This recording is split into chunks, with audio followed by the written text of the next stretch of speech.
Good evening, wonderful people, great Biafrans, wherever you are. On the surface of this very great planet Earth, we welcome you to another explosive edition of Radio Biafra presentation, where the truth is spoken unashamedly, where we relentlessly pursue those who have come not just to lie, to destabilize, nor to delay Biafra, but also those who are doing the work of darkness, children of perdition, those who have emerged from darkness to try to extinguish the irrepressible light of truth and of redemption.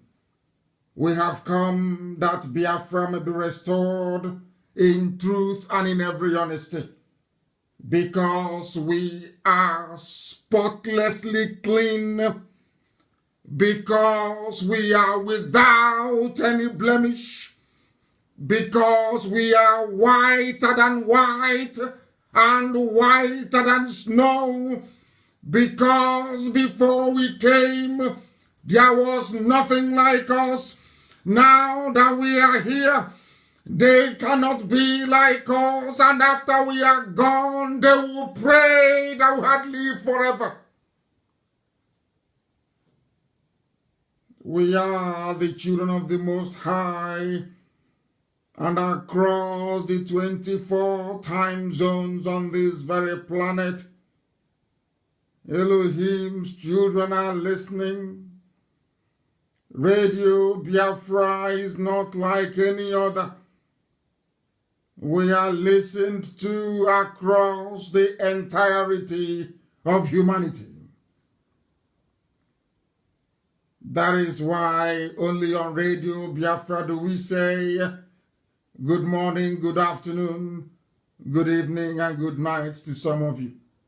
Because regardless of where you are living, where you are residing, where you are domiciled, we welcome you this very evening. The time now is precisely 8 minutes past 7 p.m. in the blessed land of Biafra, and I also presume with every degree of certainty that it is the same number of minutes past the hour wherever you are. My name is MNK.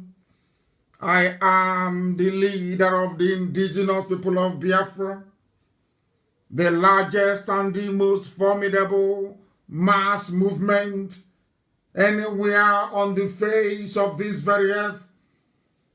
I am a servant of the wonderful people of Biafra only by the special grace of God Almighty in heaven. And we are here to preach this very gospel until Biafra is restored in our time.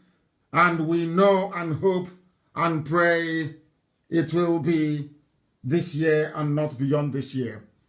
That is why we have to do everything within our powers, everything humanly possible, to make sure we disseminate this very gospel this evening, that wherever you are, you propagate it. You will tell your friends and you will tell your neighbors. You will tell those who are close to you, even those who are far from you. You will tell them that if they go to Radio Biafra page on Facebook, they will listen to us. Some of you are listening on my page, Mazen Namdekano, on radio, on Facebook. We are on Radio Biafra, on FM in Biafra land. We are on satellite. We are on TuneIn app. We are on Garden Radio app. We are on Sweet Radio app. We are everywhere, including satellite as well. Therefore, you will have no reason for not joining us. And as always, listening to this very broadcast via My Facebook page comes with a lot of warning because Facebook, as always, is doing all that they can. They have been bribed. They know the zoo is sinking. They know the zoo is irredeemably sinking. That is why they keep borrowing money and bribing everybody. They have bribed. The diplomats, didn't work. They've bribed the mainstream media. It did not work. Now they're bribing social media as well. Facebook has collected their own share, and they're doing all they can to see what they can do to justify the blood money that they're taking. Because if you accept anything from the zoo called Nigeria, it is blood money that you're taking. Because people are dying, and you're collecting money to suppress the truth. And that is what we are here to expose. Before we go any further, we must call upon Elohim. We must hand over our proceedings to the Most High, that His mercy and His grace may guide us. And for those of you who do not understand, Biafra is not going to be an ungodly nation. It has to remain godly. The same way it has been from the beginning, so shall it continue until the end of time. It will not change. Biafra will remain godly. That was why I proudly proclaimed in Israel, when I was interviewed, that Biafra will be another version of the Jewish state of Israel. And we said it very proudly, and I reinstate that this very evening. We are IPOB, we do not retreat nor surrender. And that is why the zoo is collapsing precipitously. Nobody can stop it. This 2020 will collapse the zoo. There is nothing anybody can do about it. It doesn't matter what they do. It doesn't matter how many idiots they recruit on their side. It doesn't matter how many saboteurs spring up. It doesn't matter how many traitors they have groomed. The zoo must fall in 2020. We have all the facts and the figures. It doesn't matter what they do. The last kick of a dying horse, it doesn't matter what they do. We are in the era of digitization of information and technology. It is not 67 to 70 in the analog age, where you can decide what the world hears and what they don't hear. We've grown beyond that. As you're trying to suppress Facebook, we are on Twitter. As you're trying to suppress Twitter, we are on Instagram. So how many are you going to suppress? When will you keep borrowing money to bribe people? You have failed. And this evening we shall dissect the zoo and all the traitors working for them, of course. We must pray. We give glory to Elohim, the Most High, the Lord of all the hosts of heaven. You are sovereign. There is no other God apart from thee. Every knee bow before your throne of grace, because your name, O Elohim, is that above every other name. You are God, the Creator. You gave life to man. Man is nothing before thee, because you are supreme and you are almighty. You are the Creator of this very infinite universe, of which we inhabit only a speck of dust. For earth is mere speck of dust before thee. But you remember your children. You did not abandon Israel. You will not abandon Biafra, because you are a God of your words. That is why we call thee the sovereign Savior.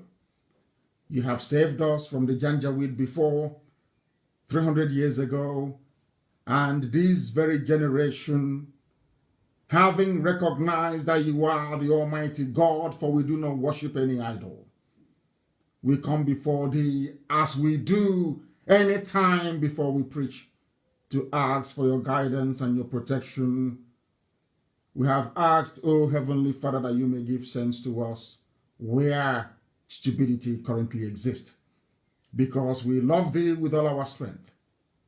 because you are the Lord of our rock and the God of ages.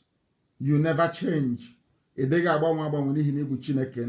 do not change from age to age, from generation to generation. That was the secret we discovered, and that was why you blessed IPOB. That was why you said that Biafra will come in our time, because we have given you all the glory, not to any man, not to any graven image. Only to thee do we bow, Heavenly Father, because you are the God of our strength, and indeed do we trust. We do not trust in mortal flesh. We do not trust in a carved wood somewhere. We only trust in the God of our ancestors. The same that this time you will do it for us once again. You are our shield and the horn of our salvation. You are our stronghold, and we call upon thee this evening because only you is worthy to be praised. No other God apart from thee. You are one and indivisible God. Everything that is created, you created it. But nothing created you because you are God. That is why you save us from the hands of our enemies. That is why the same way you saved Moshe, you saved Yeshua. The same way you saved Elijah. That is how you will preserve IPOB. That is how you will make sure that Biafra is restored and the zoo called Nigeria is crumbled beyond recognition. Because all around us is evil and darkness. But your light has continued to shine upon the face of your children. That is why this very day you have done us proud before our enemies. They have fallen on the right and on the left. The only thing we are waiting for is for the announcement that the zoo is no longer viable. And that is very, very imminent. Because they cannot hold the secret anymore. The world now knows. Due to the diligence and intelligence you have given to us, out of the abundance of your grace, the whole world now knows that Buhari is dead. That's all rock is finished. They know it. May you grant all the fortitude, the humility, and the grace to continue to work tirelessly for the restoration of your kingdom on the face of this very earth. And that kingdom is Biafra, as it was to the old. That your name may be praised, exalted, adored, and honored forever and ever, we pray. He said,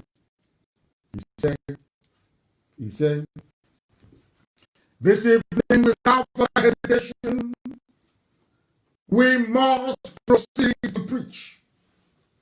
Our enemies are vibrating. Right now they are panicking because they know we are white and snow. They know we are incorruptible. They understand that we are unbribable. They know nobody can buy us. Our conscience is untainted. They know we only have one mission. The essence of our existence while we were born is to restore Biafra. And Biafra will come in our time.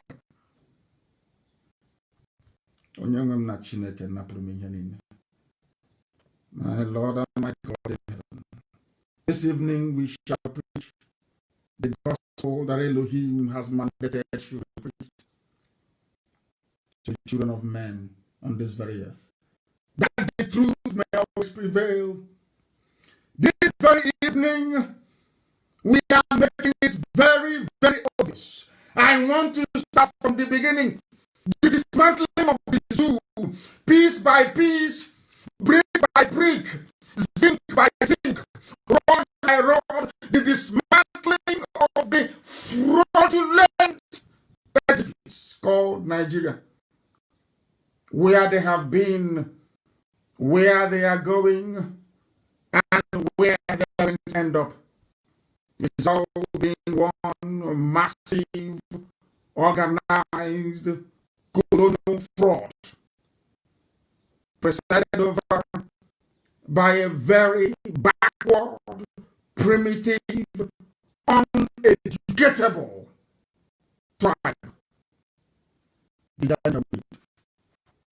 I want to start from the very beginning because I'm going to dwell on the executive order signed by Trump yesterday, which I posted on my page on Facebook. I am going to dwell on it, that the world may understand what is happening, that everybody may know the amount of work we have put in into making sure that all civilized nations see the zoo for what it is, the damnable zoological republic. And let me time I preach, this very pouch that I place in front of the screen will keep moving. I don't touch it, but for some reason it keeps moving. Unbelievable. We are in the spirit. I am going to refer you to a document from the Department of Justice in the United States of America. If you Google it, you will find it. It is under terrorism. It is called DOJ, that stands for the Department of Justice in the USA. Issued unanswered call to action on Boko Haram.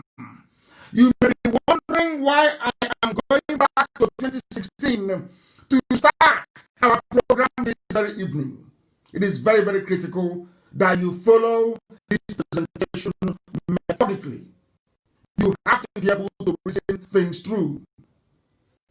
Don't mind what Facebook are doing. Do not mind what they are doing. They have been paid to do what they're doing, but they can't stop us. Be rest assured. They can't. Because people are listening across YouTube, people are listening on Radio Biafra app, they are listening on Simple Radio, they are listening on YouTube Radio, they are listening on Tuning, they are listening via our FM, they are listening via satellite. It doesn't matter what they do. It doesn't matter. If they kick us out, which they are planning to do, we shall return and preach the same gospel. Now listen carefully. This publication is called DOJ issued unanswered call to action on Boko Haram. Now follow this very carefully. I want to let you understand what the Fulani Janjaweed are doing. I want you to understand that they are in concert with some Democrats and some apparatchiks in the US. I said the truth. People in the State Department in America, for many years, they have been bribed by the Fulani. For very many years, they took the same bribery to Obama. They gave money to Obama. They bribed the former US President Barack Obama.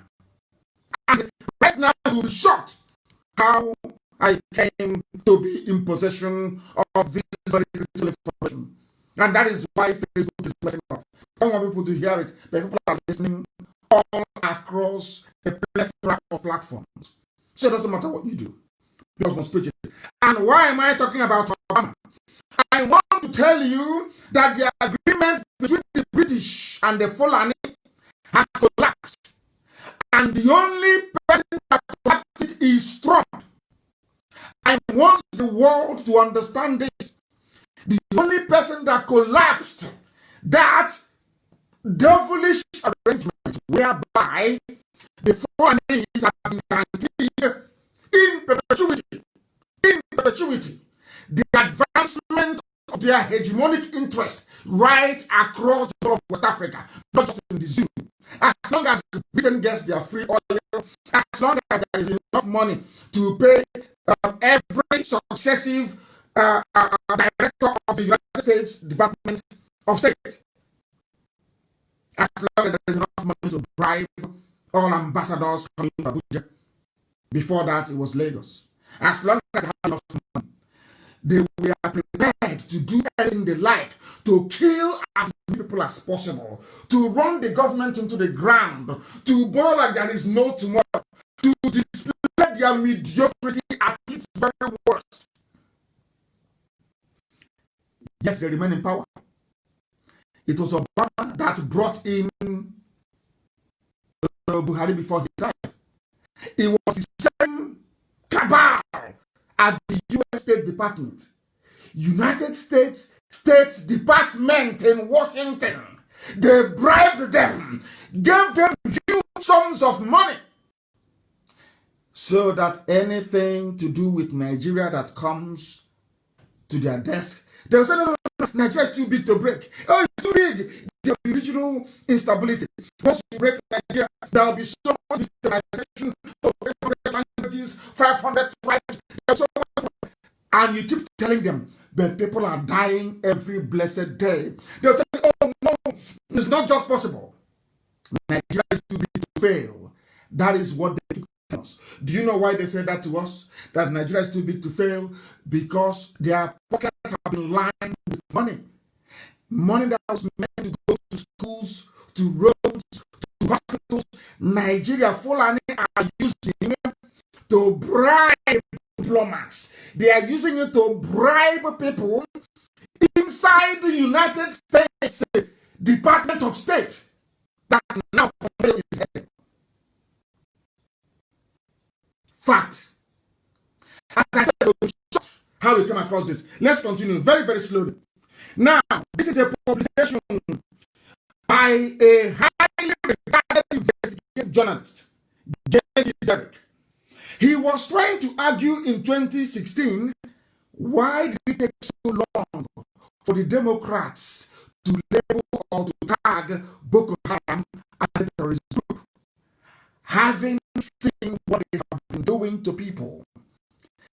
If you compare that to how IPOB was tagged a terrorist group without weapons, having not carried out not one single terrorist attack, and the speed with which they got it, that will tell you all you need to know about the influx of the Janjaweed into our land today.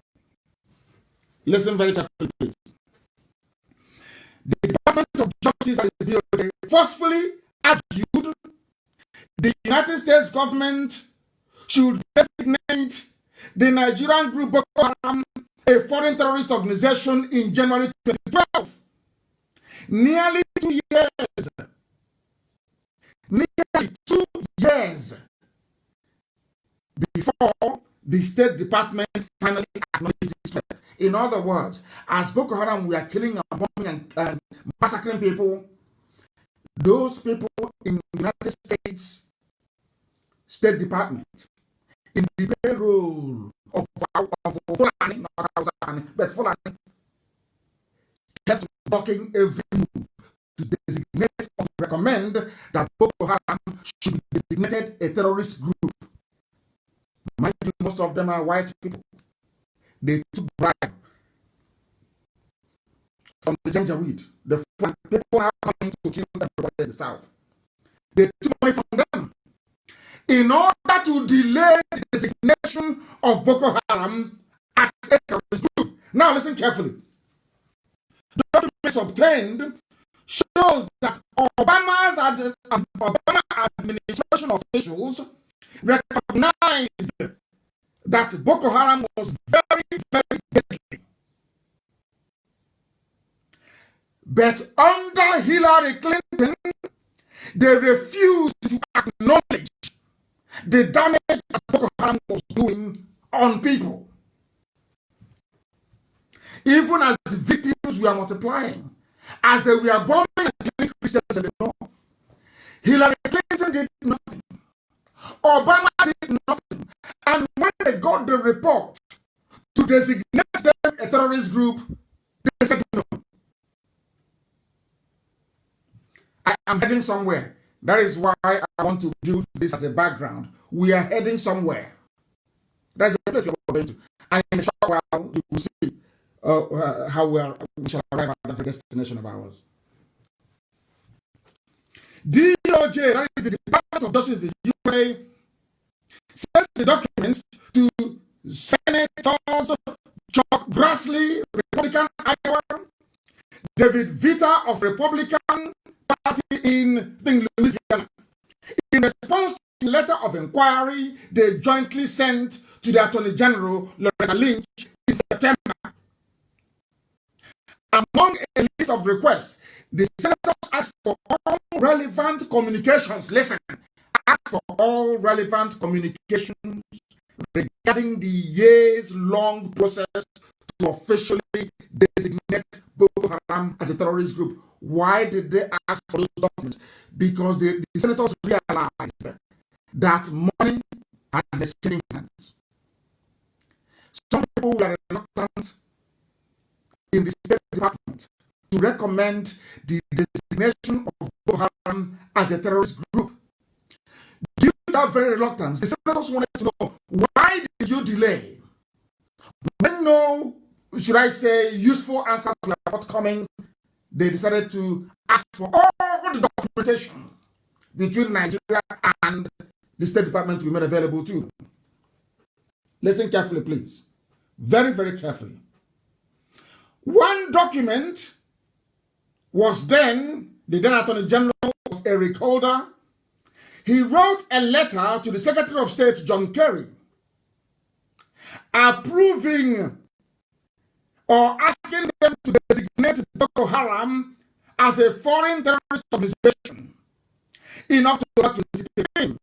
The other was a January 2012 letter from the then Assistant Attorney General, Lisa Monaco, making the case against Boko Haram. The Department of Justice, according to the letter that Monaco wrote, strongly supports any efforts by the Department of State to begin the FTO, which is Foreign Terrorist Organization designation process against Boko Haram. Now, FTO designation is significant because it triggers investigations into terror financing, allows the placement of sanctions on group members and those who support them, like Ali Ndume, all the Fulani supporters of Boko Haram, and enables increased cooperation between U.S. authorities and the military. Now, Monaco's letter was dated January 26th. That was after the Boko Haram killed nearly 185 people in Kano alone. But they found time to tag IPOB a terrorist movement. That is why we must see their moves and their plans. If you are intelligent, you will understand what the zoo is trying to accomplish. You will understand the way they operate. You will come to appreciate how determined they are in order to stop us from having Biafra and freeing other people as well. Now, Monaco later became Obama's Homeland Security and counterterrorism advisor, when she advised that the rate of violence is only increasing. Now, in the US, then, they have designated nearly 70 foreign terrorist organizations. They have categorized them as terrorist groups over a period of 20 years. And counterterrorism experts say Boko Haram was unusually controversial. Now, do you understand? The same people that said that there's over 70 groups as terror groups, when it came to Boko Haram, you know what they said? They said, oh, we're not going to designate them as a terrorist group. Do you know why? Because it's only going to give them increased publicity as they are busy massacring people all over the place. Now, prior to their discussion, they knew that Boko Haram had formed transnational terrorist groups like Al-Qaeda. And this is the people now coming with their men in our land. Those you're seeing now in our villages, Al-Qaeda in the Maghreb, ISIS in West Africa, and Saudi. These are the people now in our villages waiting for others to unleash mayhem. And you know what this document said? As far back as 2012, it said that their mission was to spread violence across West Africa. So what is happening today in our land? The well-planned, well-orchestrated move to push Janjaweed fighters into the South was recognized in the USA in 2012. in 2012. What you're seeing today was highlighted in 2012 in the USA. Now, the question is, why did it take so long to designate Boko Haram as a terrorist group? Even then, Senator Grassley, a Republican, that's the one thing about Republicans, they're always on the path of, I wouldn't call it righteousness, of doing things right. Some people don't know that he was a Republican, Abraham Lincoln, that put an end to slavery in America. Not a Democrat, a Republican. And you know the funniest thing, it was the Democrats who were the ones that used to own slaves in America.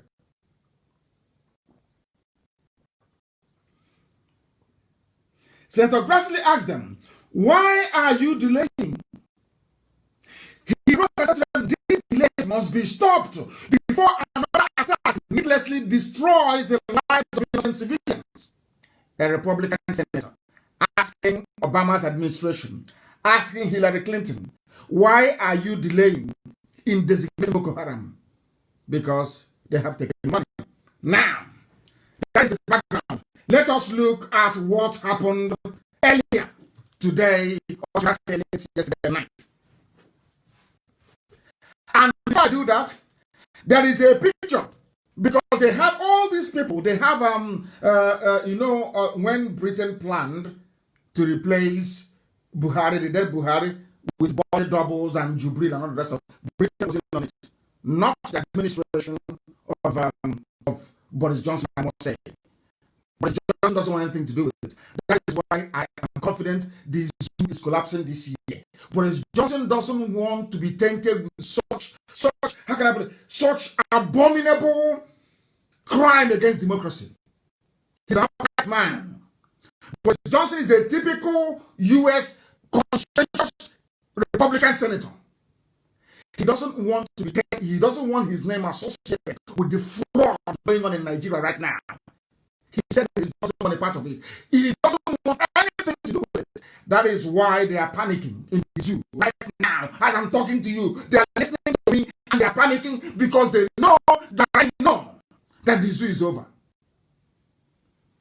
That was a picture I sent to Amaka earlier. You have all seen it before. This is the picture. This is the reason why.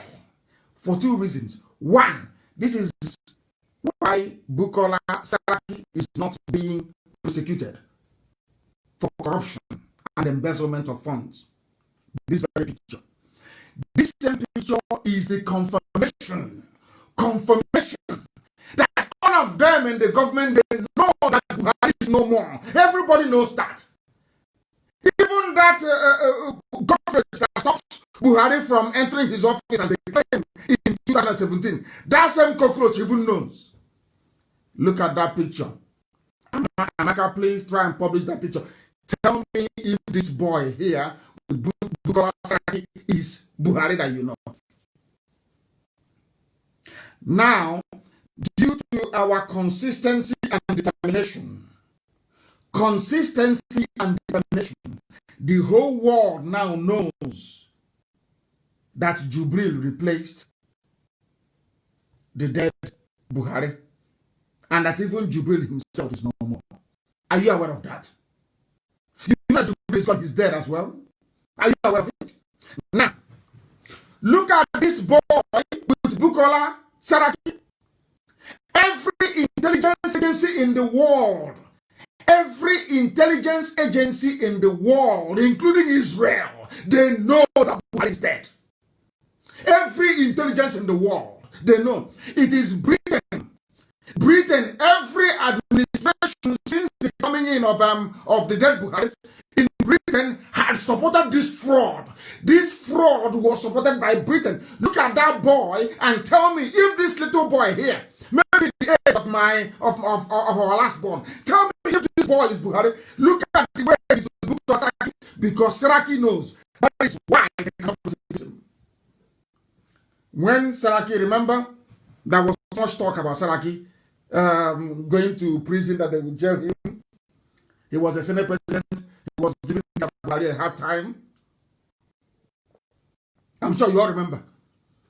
Ask yourself, why didn't EFCC continue with Bukola Saraki's investigation?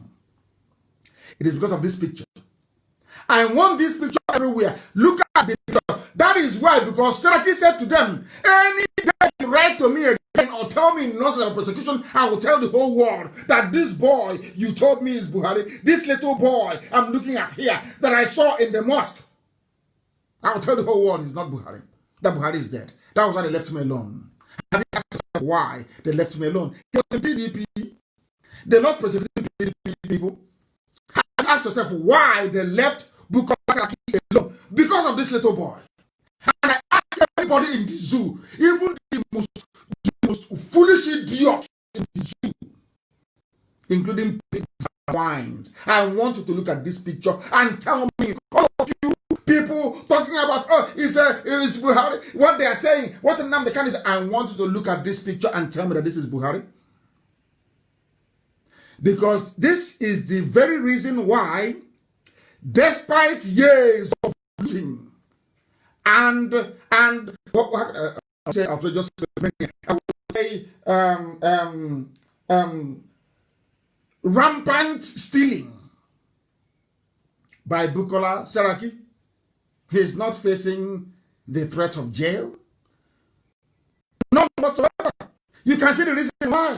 He knows they brought him in and he said to them, this was what I was saying to Biafran politicians, if you are under threat by these people, just make a statement, give it to lawyers abroad, and say, if anything happens to me, my lawyers release this information. That's why they'll leave you alone. They are busy like in jail for no reason. Look at Saraki, he played his cards very neat. This was the picture he used and told FCC, if you come close to my house again, if you attempt to write to me, I will tell the world that this boy is not Buhari. They left him alone. And everywhere they know. Everywhere they know. Look at that picture. Look at that very picture and tell me that this is Buhari. I want anybody, including that useless girl, who whatever rubbish she's called, that journalist, that useless, stupid, hopeless girl, Yoruba girl, that had the guts to stand up and to challenge our assertions. I want even the dumbest fool in the zoo to look at this picture and tell me that this is Buhari. This was how, you know, when you play, you have get out of jail card. This was how, this is his own get out of jail card. This is it. Once he's in trouble, let me give you the expo tonight. If you are in trouble now, you are a politician in jail. Right now, try and look for a means to contact an external lawyer. Use this very picture, as Bukola Saraki did. They will release you tomorrow morning. You will be released tomorrow morning. Look at this picture. I want even the most foolish person alive that ever met Buhari, the real Buhari, to look at this very picture and tell me that this is Buhari. Just tell me this boy is Buhari. This is somebody that they gave to a Senate president then. A Senate president. The custodian of the conscience of the people. They said to him, this is Buhari don't die, please, but we'll give you this boy. And that was the day his day was wrapped. All the noise coming from EFCC was pure bunkum rubbish. Any politician in the zoo who can stand on his 2 feet to say to get with you, those ones are not being investigated by EFCC. Those who are in prison are those who are too frightened to say the truth. Is this boy Buhari? I'm asking you. No, he's not. And do you know why they got away with it? Do you know why they cannot bring Nama, ordinary Nama cow, and say this is Nigeria president or is Buhari? Even people will mold cow birthday cake and give to the cow. That is how foolish some people are. And that is why I hate Nigeria. I hate it every fiber. I despise it. Have you seen what they're doing? I want every politician to go take this picture. Tomorrow, call your lawyer, give your lawyer the picture, and say, if they don't release me from here, I will tell the world what I know. Did you be released? Because they know this is not Buhari.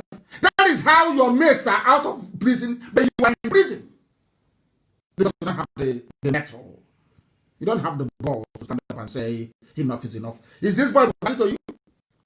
I want Yoruba media to be tweeted tonight. Ask them, is this boy Buhari? A simple question. Channels TV, is this boy Buhari?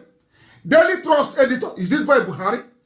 Guardian newspaper, is this boy, little boy, is he Buhari? This boy here with is he Buhari? That your personal Buhari? The answer is no. Then where is Buhari? He's in a grave in Saudi Arabia.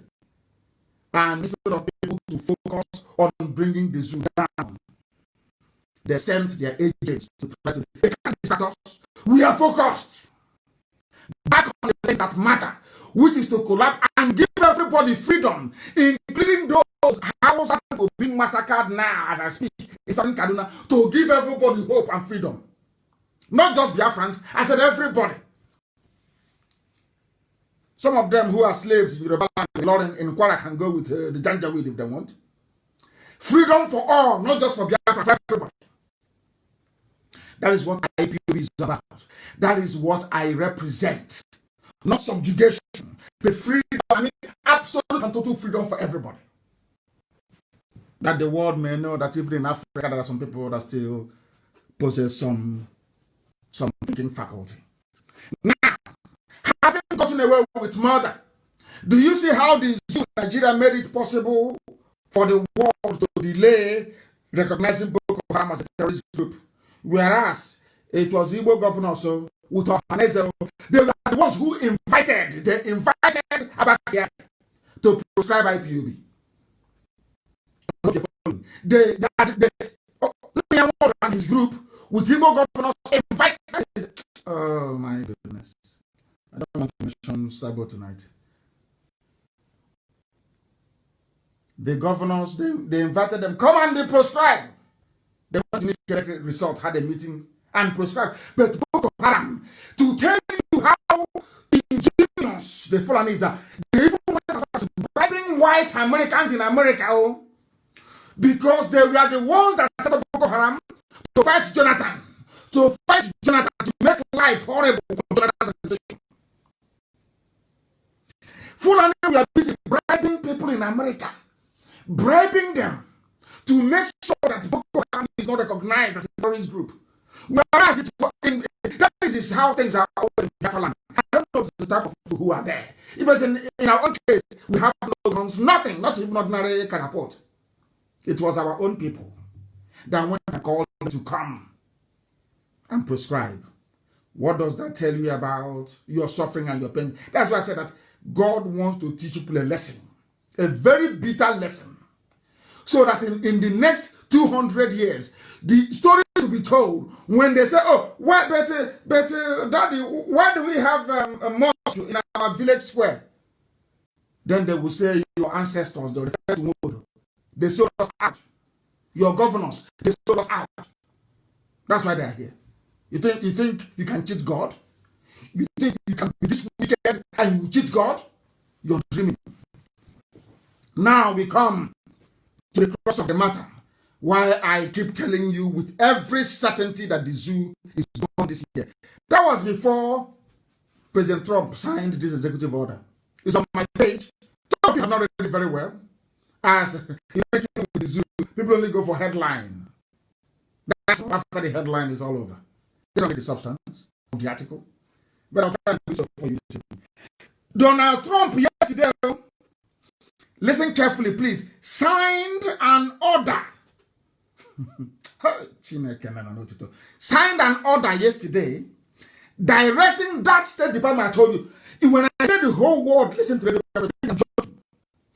some of you think it's a joke. Remember, I've been preaching that the problem we have is the American ambassador in the zoo, successive ones, not just the new lady that came. And I also told you that the State Department, people, oh, don't say it. You are, I said rubbish.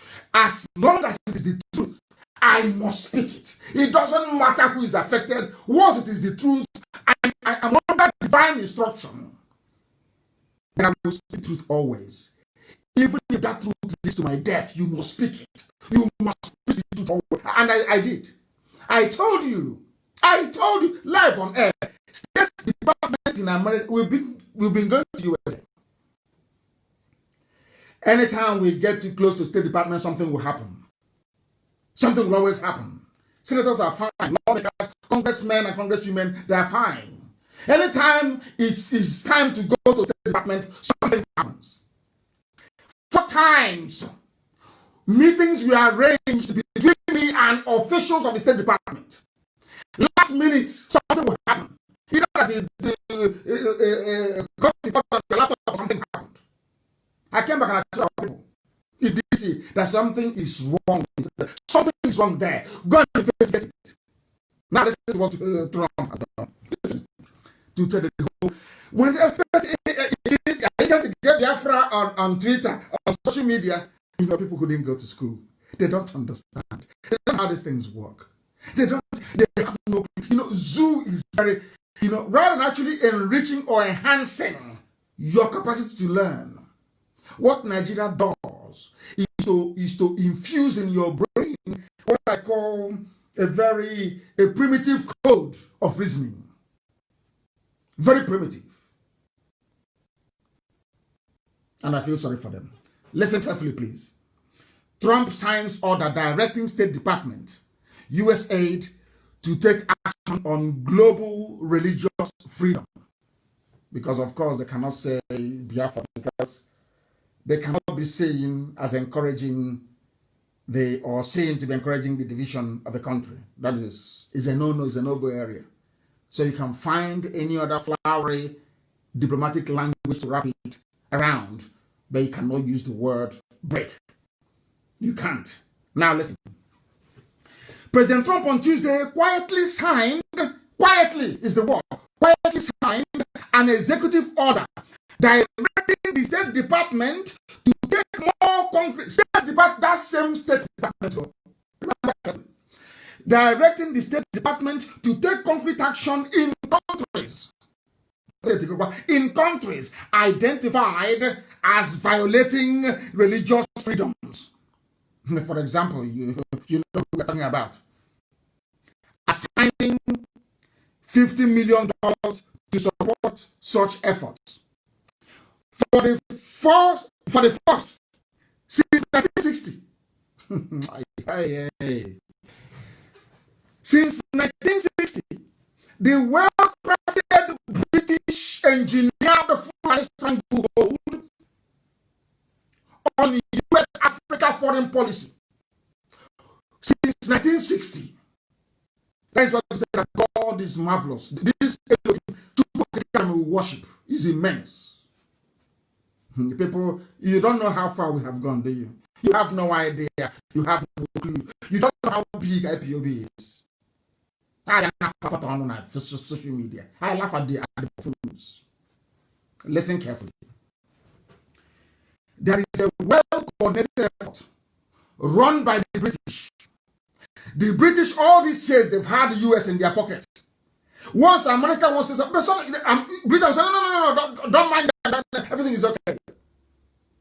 And they will listen. But for the first time since 1960, we have broken it. And this was how it happened. As a result of our tenacity and consistency, because I never let go. As I'm telling you now, you see as a rock, it has got, let us just do as you're told.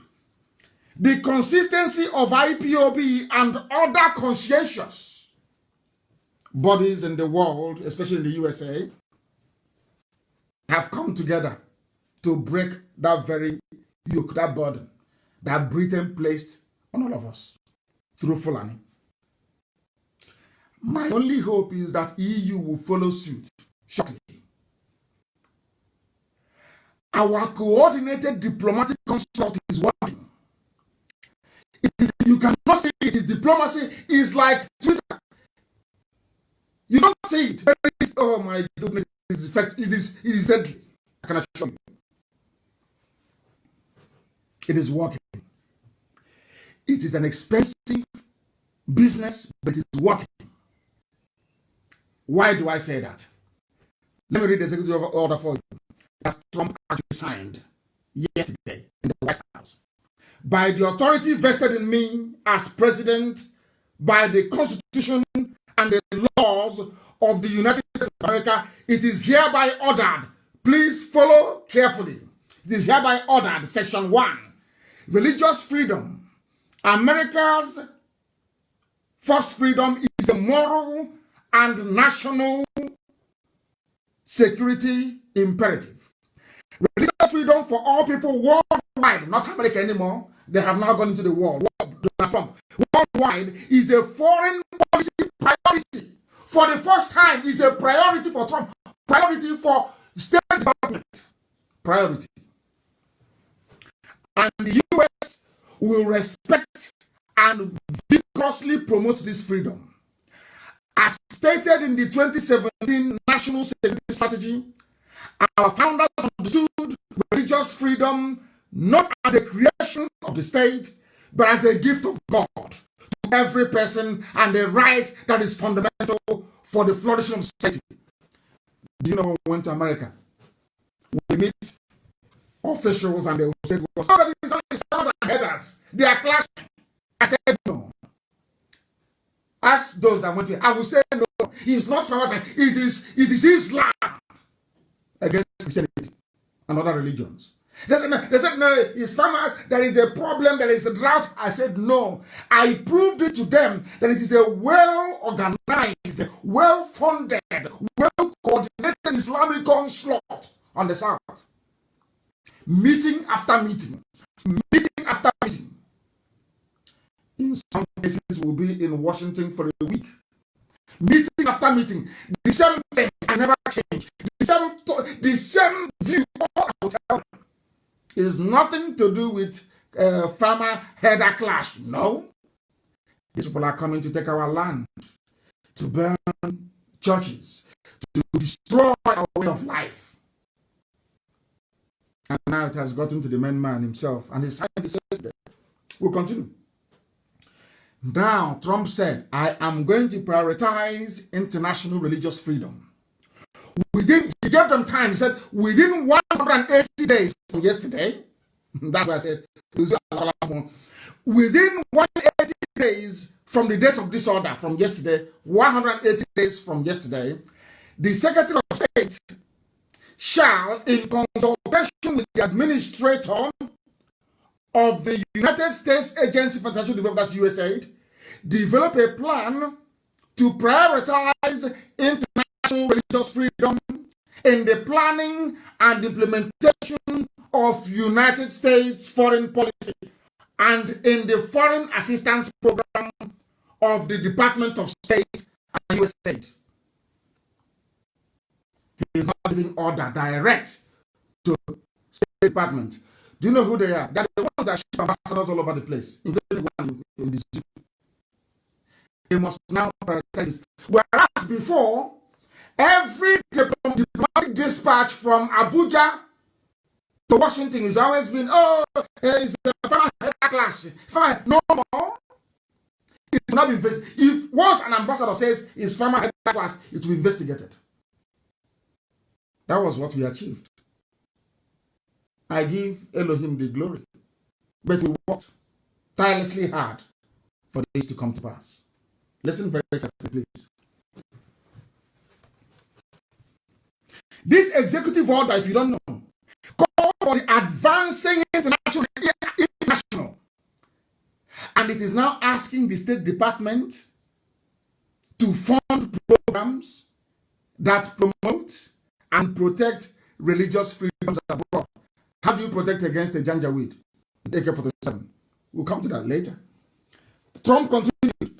Foreign assistance funding for international religious freedom. The Secretary shall, in consultation with the Administrator of USAID, budget $50 million every year to support those who are fighting for religious freedom and a breakaway from the suffocating influence of what I can call religious tyranny. Religious tyranny, that's what it is. To help ensure that such groups, listen, they said, we are giving you this money. We want you to use it to make sure that distinct communities are protected, to promote accountability, so that those who are perpetrating them will be held to account. All these is a way promoting, like El Rufai. Those funding, he's gone, he's finished. He's finished. He's gone. All the people that are supporting, you know when he said, we paid them in Southern Carolina to stop killing people, that was the end of him. Once the virus finishes, he's in big business because of this thing that Trump signed. All the perpetrators, all those that support people who go about murdering and slaughtering people because of religion, he's a gunner. He's a gunner. Maybe he will run to Dubai, and I know that's what they're going to do. Once the zoo collapses this year, they'll run to Dubai. That's what I know. This money, USA though, this money is going to go towards improving safety and security in churches, especially in the Middle Belt. So if by this time next year, USA is not giving this money to protect churches in Benue and in Kogi, there's something wrong. It is here. In case you don't know, it is here. It's written in black and white. In black and white. Now, you must ensure that every faith-based and religious entities, including those in foreign countries, are not discriminated against on the basis of religious identity or religious belief. You cannot anymore. No longer is you. From yesterday. No more. They will now be held accountable. Now, this order also calls for diplomats. So, as I told you before, because I told you that they listen to us. They listen to IPOB. They listen to Radio Biafra. They do. Radio Biafra is international. And I want to prove to you tonight that they listen. Do you know what Trump said? Trump didn't just write this thing and say, okay, can implement it. He said, no.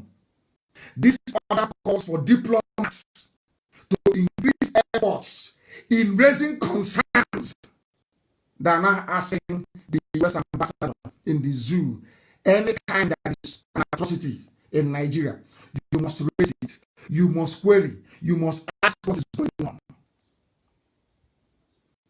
Do you understand it? Do you now understand it?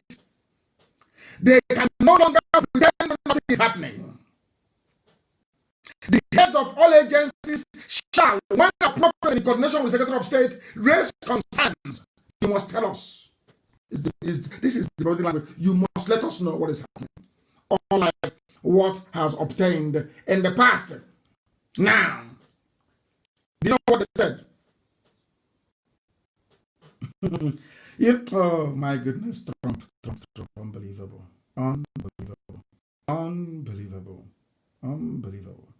Do you know what happened? Because of what you've been saying, he now said, maybe the officers don't have training on how to report on all these things. You know what Trump said? Trump said there's going to be training for all officials. Department of State, that's people stopping us from moving forward. All their employees in foreign affairs will now undertake training modeled on the international religious freedom training described in a particular section they have in their law that they made in 1980. Within 90 days of him signing this order, the heads of all agencies, listen, that assign personnel to positions, in other words, those who assign duties, diplomats, or the rest of us overseas, shall submit a plan to the president through the assistant to the president for national security affairs, detailing how the agencies will incorporate the type of training described in this particular executive order into the training that they have every blessed day, especially those abroad. They have to make laws. The man sat down and talked about this long and hard Why is it that when people are being killed, I'm not hearing about it? Why? Why? People say he's a racist, but he's not. Trump is not. What he's doing is to save people abroad, especially in Africa, especially in the zoo called Nigeria. You know what Trump said? Maybe you don't have the training for this. Incorporate this reporting in your training, so next time when evil is happening, you report it to us. Because listen to what we're saying. Now you understand it? Within 90 days, he said to them, so within 90 days, I expect the US ambassador to be reporting back exactly what is happening. What is happening? This is astonishing. Astonishing. There is this bit here, section 6. It is incredible. You must develop recommendations to prioritize the appropriate use of economic tools to advance international religious freedom in countries of particular concern. And what are those countries of particular concern? Who are those? Hey, unbelievable. Unbelievable. Of course, Nigeria is there. It's number 2. Number 2. The Secretary of the Treasury, this is section 6B, in consultation with Secretary of State, may consider imposing sanctions under Executive Order 13818 of December 2017, which, among other things, implements the Global Magnitsky Human Rights Accountability Act. Is a public law that they have. You know what it means? Buratai, Aisha Buhari, Yusuf Buhari, all those that stole money, all this Batinubu, down in the mess. Do you know why these people have gotten away with murder? Do you know why they get away with murder all the time? They have never had people like IPOB confront them. That is why I said we are more educated than all of them put together. All of them, we are more learned than all of them put together. We understand the law and we make use of it. That is why they cannot convict us in their court. No, it's impossible. Because we know the law. You see, Aisha must go to prison. Buratai, of course, that one is gone. It's no longer coming back. All of them that stole on Aisha, your entire family, Yusuf Buhari, the 4th richest boy in Africa, richest man in Africa, stolen money. Idiots will not see it all. But they're all going to prison. The law is very clear, it's here. Any day they enter USA, our lawyers will ask the authorities, are you aware of this particular and what are you doing about it?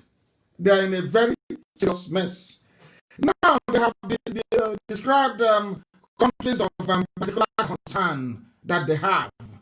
And it is incredible, very, very, very incredible. Do you know who those countries are? Now listen. The president's order yesterday follows the publication in April of the U.S. Commission on International Religious Freedoms. Remember that annual report that we published everywhere? People thought it was nothing. You know, they don't read documents. People don't read because of the very gossipy nature of the political climate.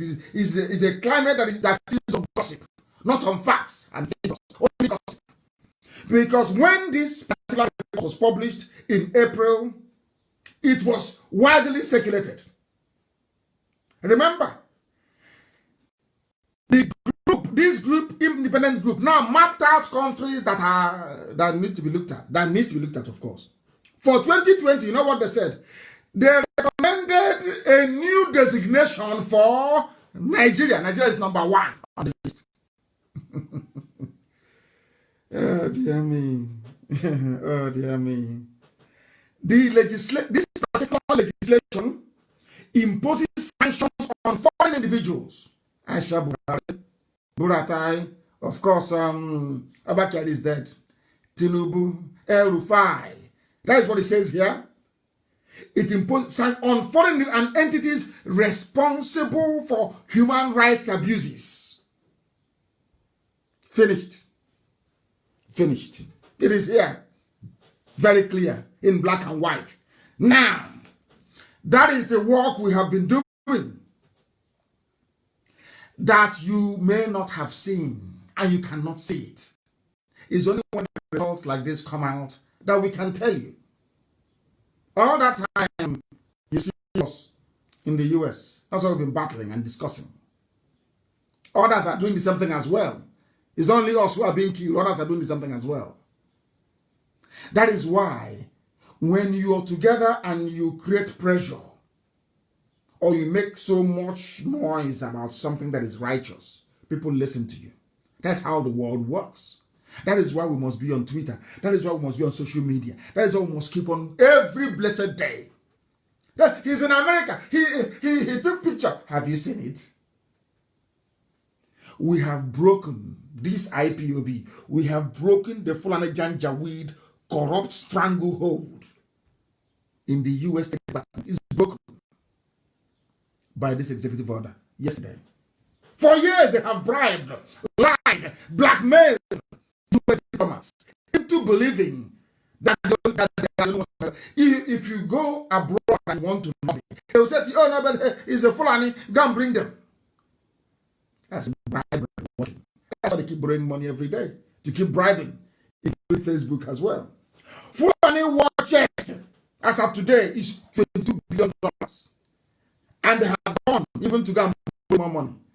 You think they're bringing it to pay teachers and nurses and doctors? No.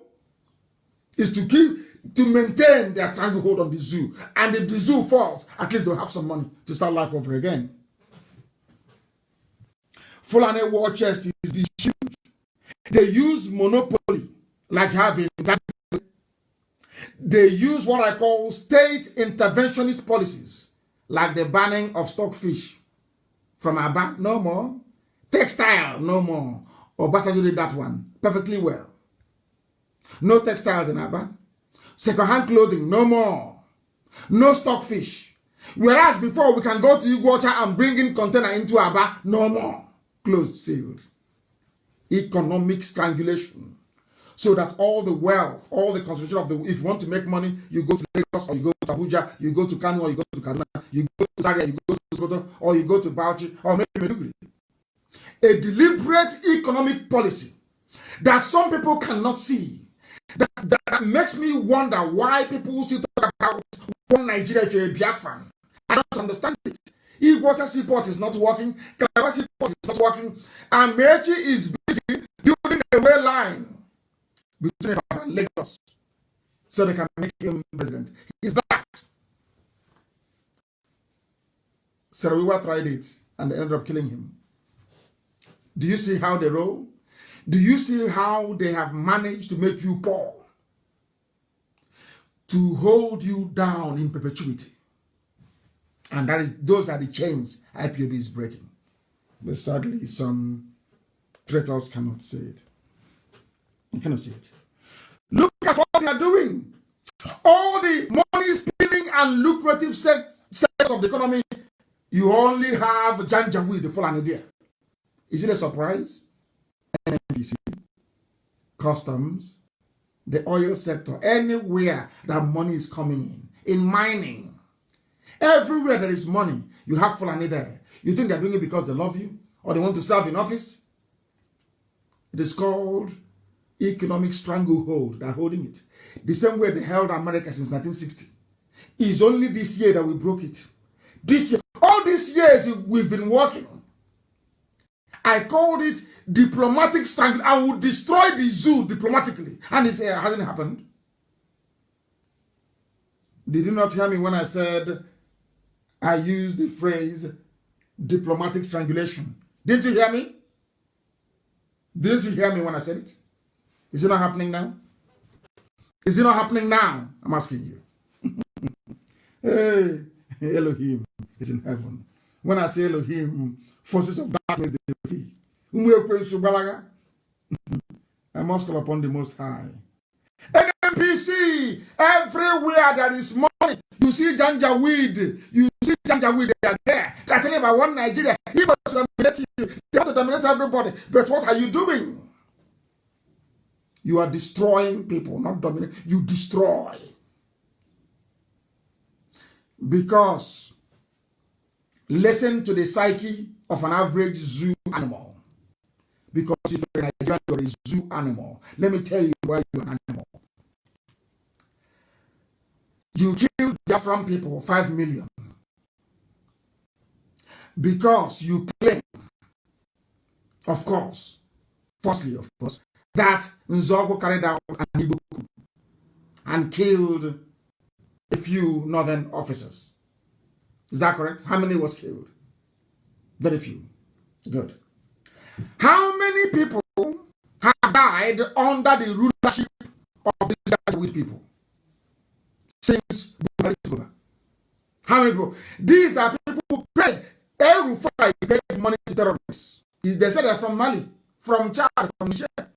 He said, I paid them, our misguided brothers.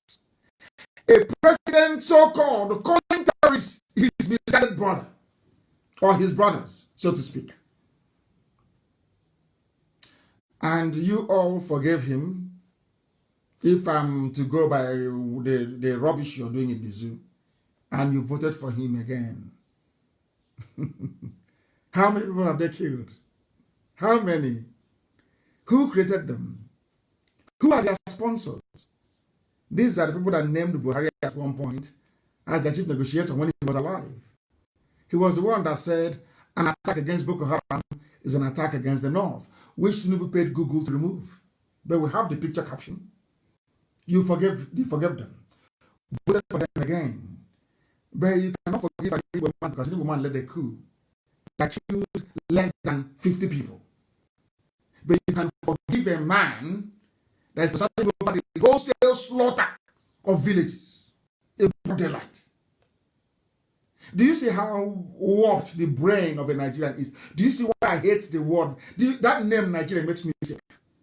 Not to have when a fool says new Nigeria. I want to start vomiting. This is why I hate Nigeria. You can forgive a man that came out and said, Boko Haram are my brothers. They are misguided. If you attack them, you are attacking me. Yes?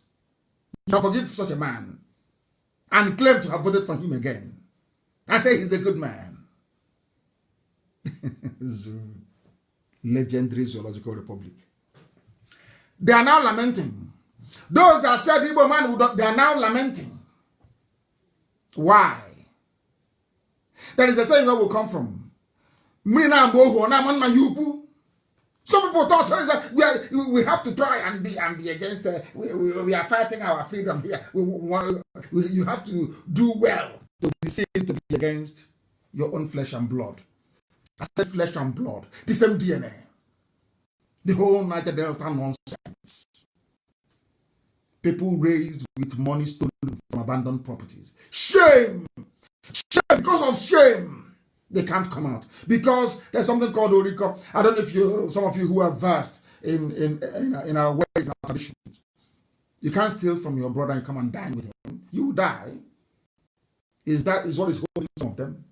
So when you see them say, please forgive them, it's ignorance and fear. One day they will apologize. One day they will apologize. But that doesn't mean everybody saying that they're foolish. I'm being honest with you. You are. Look at it here. Do you know why I say you're foolish? Look at the same reason why you chose the name Niger Delta is to give the impression that oil is coming from our land. Let's look at what's happening in the zoo. Pandev wrote letter. It's now a thing of joke. You are begging. You're no longer strong, though. When it comes to Biafra issue, to Igbo issue, to uniting our people, you'll be running your mouth like a bomb through the pipeline. You'll be gushing oil. You'll be running your mouth like a fool. You run your mouth against those running NPC. You cannot. You can't because you're a coward. All of you are. Now listen very carefully to this. These are the list, these are the names of the people who are managing NNPC. They said, this is what we are fighting. We don't want an Igbo man to dominate us in Biafra. He will dominate everything. Now I want to ask them, in Nigeria, you not been dominated by the Fulani? Are you not? Are you that foolish? You can no longer see?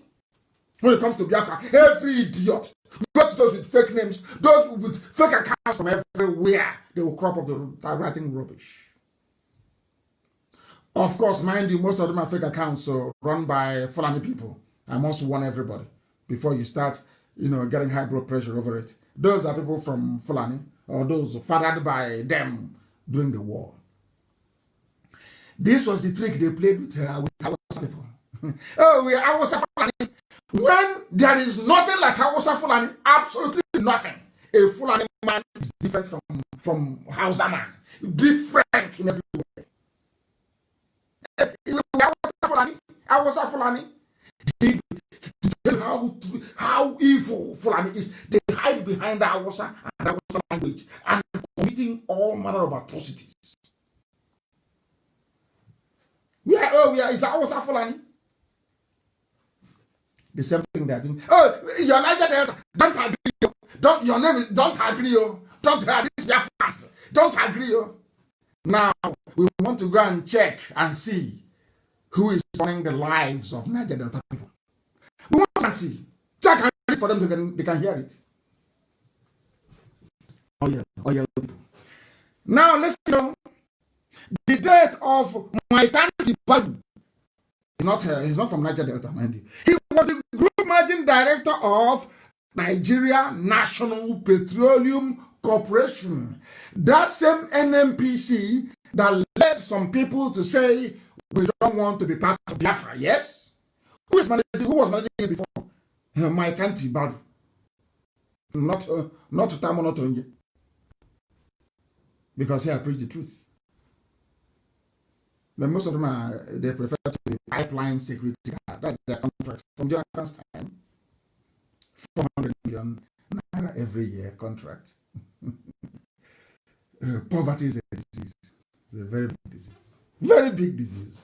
A review of the top 20 executive positions in the corporation NNPC, the same NNPC that made some people to deny who they are, the same NNPC that made some people to say we are Nigerians, we are not Biafrans. The same NNPC. And who is in charge of NNPC? Are you listening to me? The group marketing director is Melek Yari. Chief Finance Officer Umar Aliyah. Chief Operating Officer Yusuf Usman. Chief Operating Officer Corporate Services Farouk Garba Said. Chief Operating Officer Refining and Petrochemicals Mustafa Yakubu. The list goes. It sounds like a list from Dubai.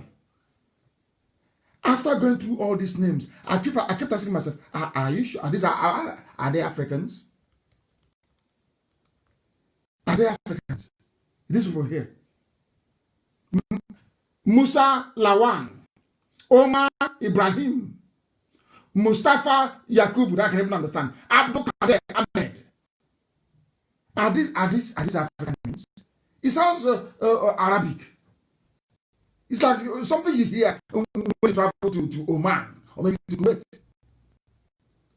These people are lost. They are Africans. Look at their names. None of them here is from the so-called Nigeria. And shame. They are not ashamed to come out in the open to antagonize people fighting for their freedom. No shame, no honor, no dignity. You'll be running your mouth like a damaged pipeline. Look at it. Are you here? How do you think you can get on the board of NNPC if you are not together as one people? How is that possible? Because Fulani knows if they go it on their own, they will not succeed. Fulani hid behind Hausa and called themselves Hausa Fulani as a political bloc. They became unstoppable. Can you reason? I'm asking can our people actually try to think for some time? You had Fulani started in the beginning to say Fulani. They only started shouting Fulani when they had gained foothold everywhere. As MNK, as governors, as senators, as murderers, as terrorists. They now said, oh, we are now Fulani. before, I think you used to call them a Hausa Fulani. It was this same Radio Biafra that told you, no, it's Fulani that is causing the damage. Now they're coming out from where they are hiding to say, oh, we are now Fulani. We rule. Yes, and they have dumped Hausa. Hausa is down on the floor. Doing Babiala as usual. Doing Alimajiri as usual. Because what they want to do in our land was exactly what they did to the Hausa people. We will give you your leaders, your governors, your traditional rulers, your PGs. We will tell you who will be your PG in your village. So when we start to press you, you will have nobody to run to. And we shamefully we watch that rubbish. And as they are doing, so are they raising saboteurs everywhere. Sabo from everywhere. And I'm saying to Sabo, every saboteur, every traitor working for the zoo, it doesn't matter what your religion is. Look at Awasa. Awasa should teach you a lesson. What Fulani did to Awasa, they will do to you, even worse. Look at the names here. That's something from as you're landing in Dubai, you hear all these names. They are the ones running Niger Delta. Niger Oil. Niger Delta. I don't know how people can hate themselves so much that they don't want to see the light. You don't want to see the light. Can't you see it? This is where they get the money to bribe American diplomats. From here. Because they need to, for you to pay a diplomat $1 million once they arrive, you have to have money now. How are they going to make it? They know maybe if a Yoruba man is here, maybe somebody from somewhere, if they say bring that money, let's bribe, you say no. But they plan themselves very well, arrange it very well. It's their job. Customs, they are there. Air Force is there. Everything you can think of, they are there. So they keep subjugating you, and you cannot see it. And you're busy. I'm from Niger Delta. I'm a Nigerian. I'm a Niger Delta. Hi. May Lord have mercy on your souls. Only 3 top positions we allocated to the whole of the South. The rest is everything. What can you do? Maybe you write a letter tomorrow from Pandev, Mr. President. Can I please beg you? But you cannot write to beg an Igbo man. But you can write to beg a Fulani man. Do you see how foolish? Do you see how inferior people have become? Do you see how inferior you are? Pandev is now behaving like a kindergarten child has been flogged many times. He said, "Oh, I want more." They flog you. Now you're there. You're no longer a PhD holder. You're no longer the Agaba of your village. Dear President, dear Mr. President, you are a good man. God brought you into power. You are doing very well. You love everyone. You are a father to all. Please, can you give us at least one position in NMPC? Sabo everywhere, saboteur. You see the price of sabotage. Niger Delta, when you look at this list of everybody in NMPC, do you see the price you're paying for sabotage of Biafra? Do you see it? Saruwa paid with his life. Fulani will come and twist your brain with the help of Yoruba media. They twist it very well. They polish your brain. They twist it. And you think you've arrived. Until they deliver you. Do you see your brain? Now, Pandev, that the chairman is Edwin Clark. Now you're writing a groveling letter begging for position. Are you remembering your days of treachery? As some of your children are doing today. And my curse on you is that the same way you are begging for money, and I can't do it. I don't want to let him to be upset with me. I don't want you to get upset with me.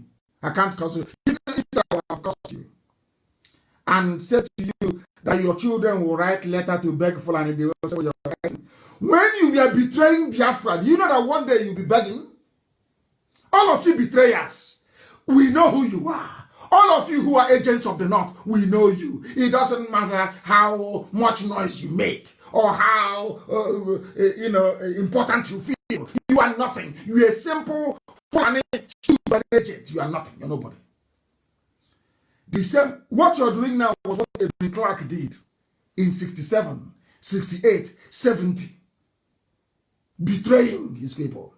Today, he is now writing a letter begging, dear President, can you please consider one of our children to join the board of NNPC? There is nobody from here. What you're doing is not good. There is God. Oh, oh dear. Zoo.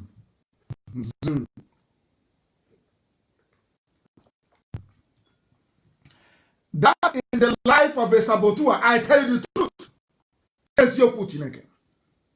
Once you sabotage your people, this is the price you pay. I am asking our people, I am asking my fellow Biafrans from the coastal region, Melek Yari, Umar Aliyah, Yusuf Usman, Farouk Garaba, Said, Mustafa Yakubu, Hadiza Kumasi, Omar Ibrahim, Kalamu Abdullahi, Ibrahima Bana, Muti, Musa Lawan. Are they from your place? Do you recognize any of those names? Do you know why you recognize them? Because of sabotage. Traitor. Treachery never pays. Treachery. You cannot betray your nation. And you hope that things will be well with you. It's impossible. You may be in Abuja as a washing car for one imaginary. Thinking you've arrived. Thinking you've arrived. You are nobody. Look at what they're doing to you. Now you're writing letter. Has somebody said to MNK Clark then, brother, one day you write letter to Bego, he will say no. Igbo man is my problem. He was a traitor. Hardcore traitor. As you have them today. In the same place. The same place. The same traitors. The same. They never change. They are in the same place. The same traitors. Every day. Treachery upon treachery. Every day. They never learn. They never learn. They can never learn.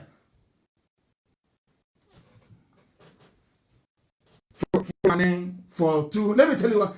This is for. I'm not that. This is a Biafra thing. I want to give you the story of Hausa. Hausa, they are Muslims, genuine ones, not fake Muslim. They are genuine. You know, there is Islam that is instigated, or should I say, prompted by hunger. Islam, agro, hunger.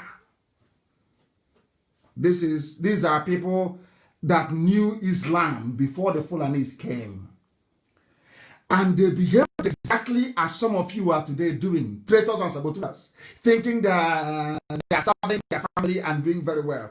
Now I want to use, they call themselves Hausa Fulani, don't forget. In fact, they even put Hausa first before Fulani. Not Fulani Hausa, but Hausa Fulani. Let's see what is happening to you. Hausa. It has been happening for them for nearly 200 years. Hausa thought they were smart. The same that's happening now. When the Fulanis came in Gobe, they groomed saboteurs amongst the Hausa people. Exactly the same typical pattern. Our people don't listen because they don't read history. You don't understand. You are ignorant. An average Nigerian is a bundle of ignorance. No matter the level of degree they possess, they are useless, they are hopeless. Completely hopeless. I want to teach you what you don't know. I will teach you as if you're in a kindergarten, so you learn. I want to tell you that we are those practicing Islam before the Janjaweed came. Before the vulture Udele led them from Futajalon to Gobe. A vulture led them. A vulture. Let's tell you how evil they are. A vulture led them to come to Gobe. They started by grooming some of the local Hausa people. Oh, let's start corruption. Your leaders are bad, though. They attack them. Then there was no Facebook or Twitter. Maybe the Twitter they had then was Furadununu, that thing they used to carry Furadununu. Oh, your leaders are bad, though. Don't do that. These are people who are so hardened. Fulani is so dedicated to their mission and their goal that they gave out their wives and their daughters to sleep with Arab slave raiders. Do you understand? The people you now have in Asorok, I'm giving you raw history that is priceless. Fulani you see in Asorok today to tell you how determined they are. When the Moors came, when the Arabs came to come and take slaves from Africa, because they were the first to come. It's not today that we started being stupid, black people from Africa. Our stupidity dates back to antiquity. They came to carry us. You will see maybe 2 Arab men. He will come and he will tie a whole village with one rope and lead them across the Sahara Desert. Oh dear me. Even till today in America, they're kneeling on our neck and killing us. I ask myself this question: why don't they kill Asians like that in America? What was black people? We'll get to that later. When they came, Fulani, in order to protect themselves, as Aisha, they gave away their daughters. They gave them, and as Aisha is now doing prostitution inside Asorok. That's what she's doing. For them to keep power in Nigeria, they forgot Quran. Everything Quran said is can go to hell. They now give Aisha to little boys inside Asorok. That was what their progenitors did. They gave their daughters to slave raiders to go and give birth to children that is light skinned. Are you aware of that? And then became agents for the Arabs. Are you aware of that? There's something they are doing now. Anybody who comes, they will be agent for that person. If it's Britain, oh, no problem. If it's China, as it is now, China, no problem. And in America, that is the bastion of democracy right now in the whole world. You cannot get them to start colonizing people. You start bribing them to look the other way as impunity is happening. Now you understand. Now you know your history. I'm saying this so that the idiots in the so-called, not a few of them, very few. Very few. The so-called Niger Delta. I want to teach you a lesson. With what happened to Hausa people, they were Muslims. The Fulanis came, convinced them that their leaders were corrupt. Those useless Hausa people, this life is funny, helped the Fulanis to overthrow their own kings and rulers. And now, you know, funny enough, they are now servants of the Fulani emirs. Every emir in the north is a Fulani. They're serving them as Hausa people. Do you see how you brought slavery on yourself? The same thing with NNPC. The same thing now that Edwin Clark is a, you know, God is miraculous. That's why Edwin Clark is that God kept him alive to humiliate him. Now he's writing a letter. Dear Mr. President, can you please help us? We have, no, this is bad. It's discrimination. A slave is something that Hausas are doing today. And not only that, they are not only doing it in Hausa land, the people that came, because those of them that they killed, I published it on my page earlier, please, I can see if you can find them and post them again. Those that they are killing in southern Kaduna are Hausa people. But when their forefathers were betraying their kings and bringing the Fulani to overthrow them, they thought they were doing the right thing. But today, after 200 years, the sins of the fathers are being visited upon their children in southern Kaduna. Those they are killing are Hausa people. Those they are killing are Hausa people. And why are they killing them? Because their fathers betrayed, 200 years ago. Because they routed the Hausas in 1804. In 1804, the Fulanis defeated the Hausas, completely defeated their kings. I said there's one Islam, purity, corruption, the same rubbish you have to do. The same nonsense. If not the IPOB came and said to hell with you, you people are more corrupt than any other person. That's why they cool down. Since I started, have you seen them now come out again? Anti-corruption, this and that, because of IPOB. Because of that is why they are jealous. They know we are formidable. They know, Atakatelo, they know how strong we are. They know, they understand it. Our adversaries, they know. Our enemies respect it. Since I started with the case of Audio Zakal, have you had EFCC is to probe anti-corruption? Have you heard it since then? Oh, dear me. That's why they don't. That's why they hate IPOB. They hate us so much. They hate us so much. Because we are formidable. I am telling our people, if you fail to key in into Biafra, look at what is happening in Southern Kaduna. And what happened there anyway to start with? What happened in Southern Kaduna? Let's hear more. So, I'm not suspecting. Fulani headsmen. Fulani, remember, they used to be called Hausa Fulani. That's the first part. So they are Hausa Fulani. But listen to Fulani, but my God. Our people are so daft. Our people are so daft. So daft. And my boss says, message from heaven. As you hear it from my mother, it's gospel. Gospel. From heaven. Who is that? Who? I don't lie. And I'm at us. I don't lie. I don't fear any man. So why would I lie to you? I don't lie. I don't. Because you can't do anything to me. If I tell you the truth, you can't do nothing to me. You can't do anything to me. Let me tell you what 200 years of war of betrayal brought to Southern Kaduna. Late yesterday. Fulani headsmen invade Southern Kaduna community, hack women, children to death. This is a gift from 200 years ago. Betrayal. That's what they're still paying. Southern Kaduna. And somebody said, an eyewitness, we were just walking up when the headsmen came around 5 a.m. They came with weapons and started chopping people to death. It's not funny, but that's what Trump is against. You see that? Do you know the funniest thing? The U.S. ambassador will not relay this thing back to State Department in America. No, of course not. She has taken her own cash. That's why they keep borrowing. 40 billion here, 30 billion there, 80 trillion there. They keep borrowing. Because as they are Fulani thrives on terror, they can't fight a war. They are not warriors. They are not. Believe me, they are not. When Otman Danfodio came, Otman Danfodio convinced Hausa people to fight their kings.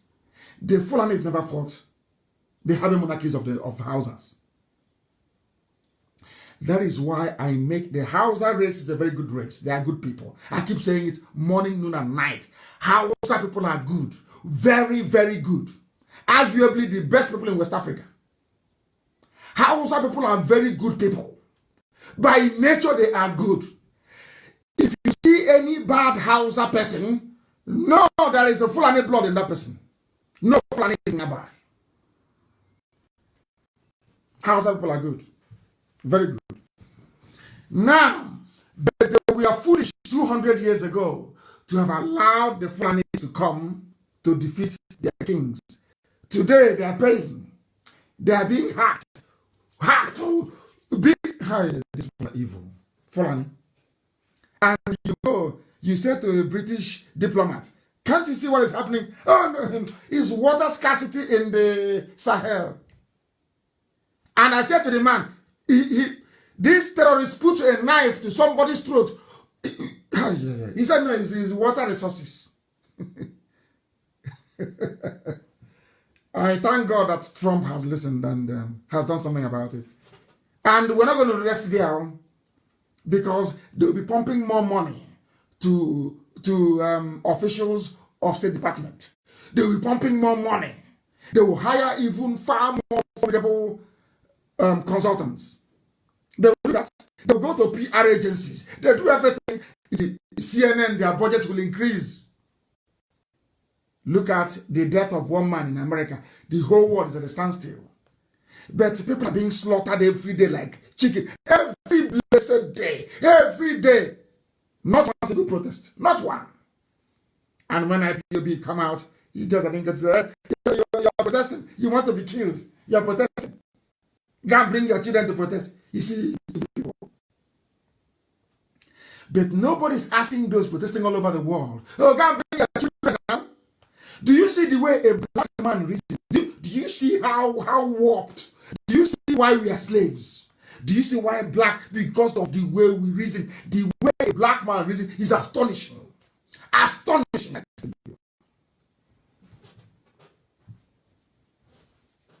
I tweeted it earlier. I tweeted it earlier that I endorse the protest going on in America over the horrendous killing of George Floyd, which is dreadful. And the Nigerians protested. The death of a George, which is regrettable. Nigerians protested. And I'm asking Nigerians, who is going to protest the death of women and children from southern Kaduna? Do you see the hypocrisy of a black man, of a Nigerian? Hypocrisy of the highest order. Hypocrisy upon hypocrisy. Devilish people. When you tell them the truth, they look for one allegation and concoct and put on your head. That is how they are. Everything Nigerian is evil. Everybody who stands up and says, I'm a Nigerian, is an evil. God knows that person is the embodiment of iniquity. You are protesting in Abuja. Protesting in Lagos for George Floyd. Who is going to protest the daily massacre of children? Oh, because they're not on it's not a good, how can I put it? You have nothing to gain from it. You're not going to make your Facebook page nice. That is why God looked at Africa and said, I'll give you Biafrans. If they can stand on their own, I'll bring light into Africa. If not, you are doomed forever. You don't know how God was?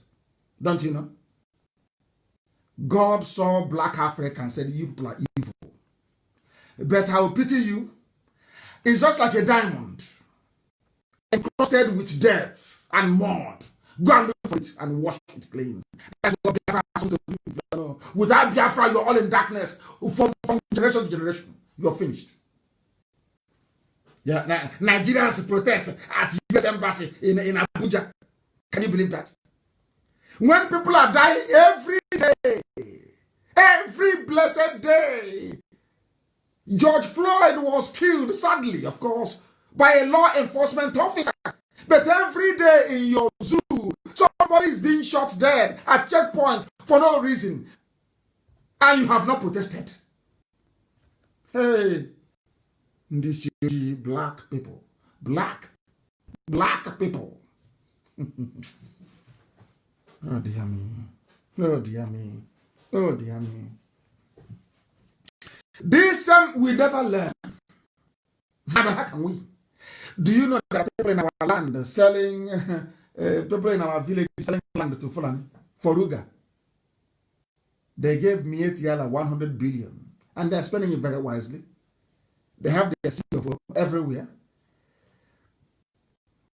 I'm not Obunike. People is not Obunike. What is that Nama doing there in Obunike? What is he doing there? Who lives there? Oh, they have come. They'll just sell the cattle. After a while, they go. And they're talking to children. We are kids, yes? I came armed with facts and figures from history. History that you cannot dispute. Look at all the idiots in Africa and all those making mouth about Biafra, origin of Biafra. Have they not come quiet? What do they know? Are their brains empty? They know nothing. Those ask us about boundary. Have you heard from them again? They've all gone to sleep because they are dumb. Their brains are empty. They think if you swallow half a dictionary and you're talking rubbish somehow, that confers upon you some degree of superior intellect. Doesn't make any sense to me. We all can speak very purified English, but it's for people back home to understand what we're saying. That was why we dumbed it down a little bit. That's all. We know what we're doing, and our message is sinking in, and that's the most important of all. In our land, they are selling it all. Your so-called PG and the Igwe, Eze, they are selling our land. They are now selling it to Fulani. And when you ask them, they deny. God, they deny it. They deny in broad daylight. You see men lying. There is a video evidence. You are looking at the video. You're looking at Igbo land. You're looking at cattle. Nama is there. And 5 years ago, there was no Nama there, no cow there. All of a sudden, there's a cow. Or 2 or 3 or 4 or 5. And they are putting up structures. Oh, leave it. It's not in but it's in Obunike. Oh, yes, we have them, but not what you said. But can you see the video? Are you blind? Can't you see? Hey, we keep deceiving ourselves all the time. And now, what is happening? As I will not tire of reminding you every day, I was in America, 2015. I asked for help to buy ammunition. And because I opened my mouth to ask our people for help, that made me a criminal. I said, but why? You didn't give me any money. I said, you shouldn't have asked in the first place. And now, I want to read this to you. It's called Penny Wise, Pound Foolish. Stupidity of the highest order. I told you about black people, including some Igbo as well. Our stupidity is legendary. Useless. We are hopeless. That is why every other part of the world is moving forward. And blacks are always falling backwards. I have asked this question before. It is very sad that George Floyd was killed. But have you asked yourself, why are Indians not being killed in America? Asians. Why are Chinese not being killed? Why are Latinos not being killed the way they're killing black? Why? And you're in the streets jumping up and down because of George Floyd. When black on black violence in America is oh my God, out of this world. The figures. Because we are blacks, we never tell ourselves the truth. The truth is so painful, you don't hear it. As black on black violence in America, have you ever rallied to stop it?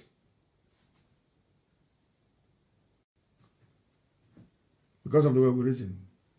The presidents, this is according to Sun newspaper, the presidents general of town unions in the southeast have asked the people to get ready to defend themselves. There's something I said in 2015. In 2015, I said it. In 2015. Now, those in the village are saying the same thing. Yet we don't learn. We don't learn. And how can God love you? How can you say that God will love you with this way of reasoning? Now, the PGs are now asking for defend yourself. So there's no organization, nothing. The Fulanis are organized. The Nigerian army is helping them. They've come equipped. They've had sleeper cells in our villages for 40 years. And he said, just like that, flippantly, go and defend yourselves. Just like that. And go and defend yourselves is how you're going to resist an army that is equipped, fighting with their agents on the ground.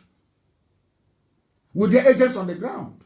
Because those coming, they have friends in Biafra land. The danger with them, they have friends in Biafra land. They have friends. Their job is to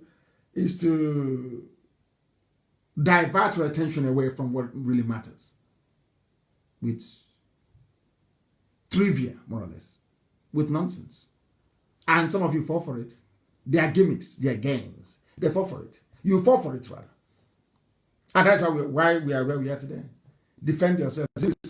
When your Ezes have sold our land, your Ibes have sold our land, the same PG calling for self-defense has taken money. Who's going to defend us? My phone will not stop ringing. It's IPOB. Come, IPOB, come. And I keep asking them, how can I defend you without guns and bullets? How do you expect me to do it? How? But as I told them then, it's now too late anyway. It's now too late. Even the bishop has written, a man that I have immense respect for, Anthony Obinna. He's a good man. He has written. He's the Archbishop of Owerri, Roman Catholic Archbishop. You must go and defend it. Same theme. Go and defend yourself. But I saw this thing in 2015. And I told you they are going to come. I was very certain. I said, they are coming. I didn't say maybe I saw a vision. I was in a dream. No, I didn't say any of those. I said, I know they are coming. It's in their nature. They will always come. If they fail, they will try again. That's how they are programmed. They're like a piece of software. It's wired in their DNA. They must come. Now, haven't they come? Have they? How come none of the saboteurs is making reference to what I said in 2015? Traitors. They can't. It will put them to shame. And he was in America, said, no, that it's one Nigeria, that they have one hotel where prostitutes are lodging in Abuja. So because of that, it wants to spoil business. One has a face me, face you in Abulegba in Lagos.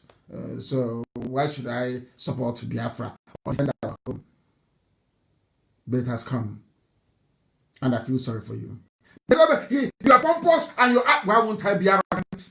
Why am I pompous? Did I warn you? Did I not tell you before? What did you say? What did you say when I told you that they're coming? What did you say? What did you do? All you did was to betray, to go and call her back here to bring Buratai to come and kill as many of us as possible. There is a saying also where I come from. And there's no decay anymore. Has that ever occurred to you before? You've not heard about that before in the village.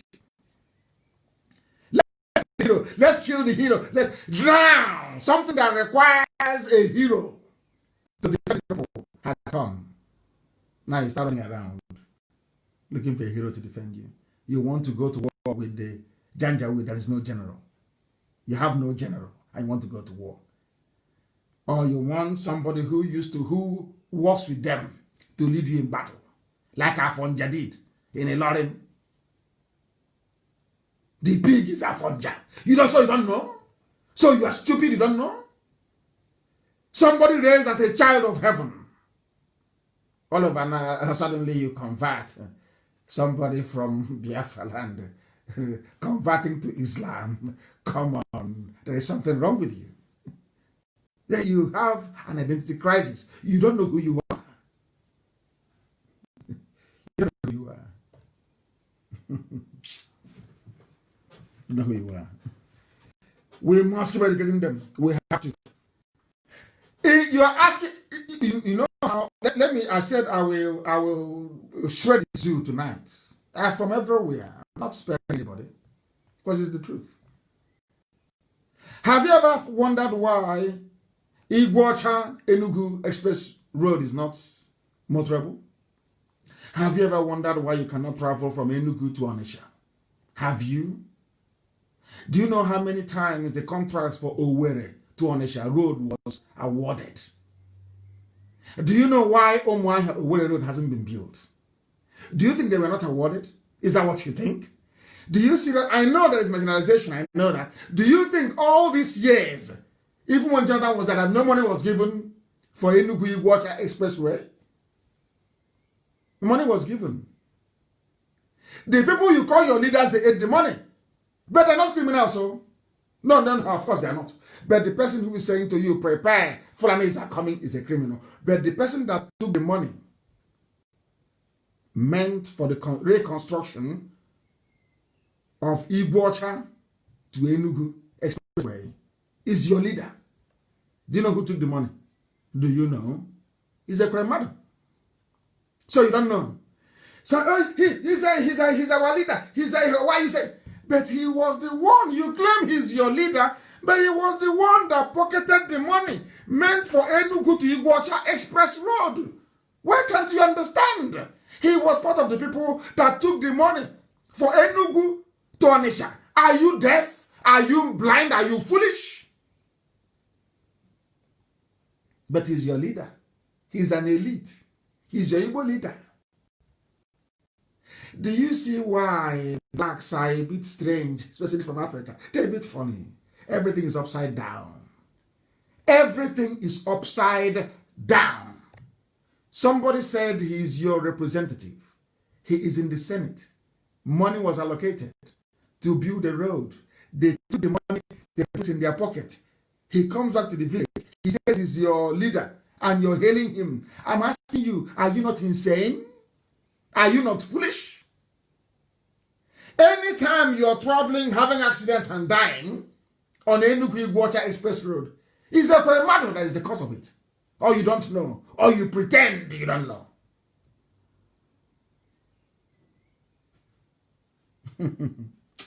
You people, I mean, you people are funny. Very funny. Do you see the difference between you and white people? Do you now see the difference between Black Africa and Asia? Do you see the difference between Black Africa and South America? It's not that God made them any special. The only difference is how they reason. That's all. Simple common sense. They managed to get, it's called enlightenment, common sense. How they know how to reason properly. That this man, we give you money, which is commonwealth, to build a road that benefit everybody. You put it in your pocket, you must be a bad man. But in Africa, you're a hero. Do you see the difference? If I were to be a white man, and I'm in America or elsewhere in the world, I say to my government, danger is coming, there's going to be an invasion. Prepare. And they don't prepare, and that invasion happens. They'll come to me to ask me first, what do we do? How do we do this? That's how it's done. But in Africa, in the zoo, and I'm sad to say, in Biafra land, somebody saw death coming, saw danger coming, warned you, and that person is a thief, is a criminal, and he didn't give him any money, but he's a criminal. Just to see how blacks, even those in America, they have PhD from Princeton. That's how daft a black man is. Our stupidity is almost natural. How foolish we are is natural. Because they're in America, they're enlightened. They've studied, they've read. They're in a place where people are enlightened. Why would they reason like breeding baboons in the Congo forest? I don't understand it. Now, somebody came to you and said, we are dying. Prepare because death is coming. You said no. That person is a thief. But the person that took the money that should build a road for us to connect us is a hero. And you're telling me that those people are normal. You're telling me somehow that you must be dreaming. That's how monkeys be. Even monkeys reason better than us sometimes. If I say that a monkey, a Calibos monkey in a zoo reasons better than some of our people in America, will you believe me? Will you believe me? People, we are in the 21st century. There is death coming. It has come anywhere. And all the time my phone is ringing. They are here. They are attacking. And didn't I warn you for how many years?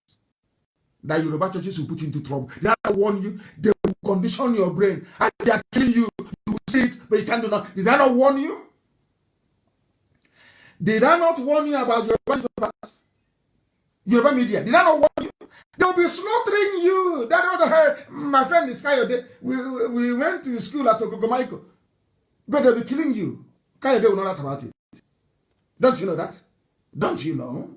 Did I not warn you? Somebody that came and warned you is a bad person. Do you see how blacks reason? I came to you and I said, oh, there's danger. There's fire burning. Fire is coming to your house. Please bring out your child. Fire is burning. It's coming.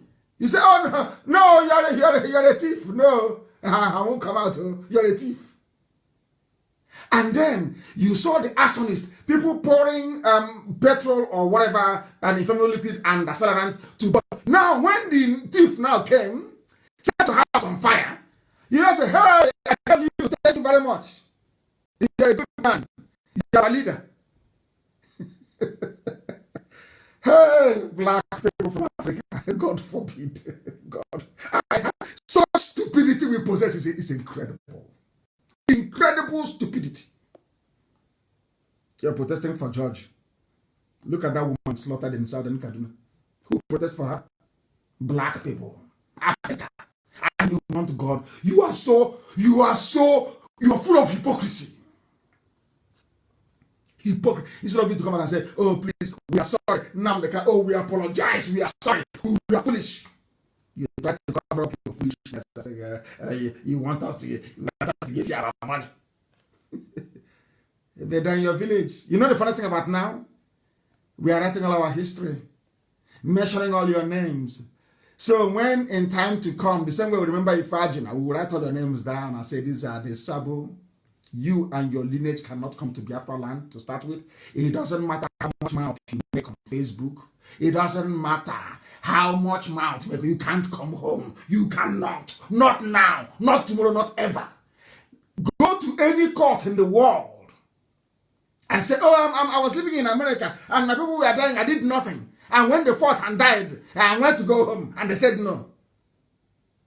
The judge will say, okay, I adjourn the case to next month. But meanwhile, sheriff, put him in the jail. Because you think you have sense. Oh, dear me. Look at the zoo. In Igbo land, somebody that stole money to build the road from Enugu to Iguacha that you call Port Harcourt, full of course, very foolishly. He's a leader. He's a political leader. He's the leader of this day. He's the leader. He's an elite. Oh, don't beat him in Germany. He's a leader.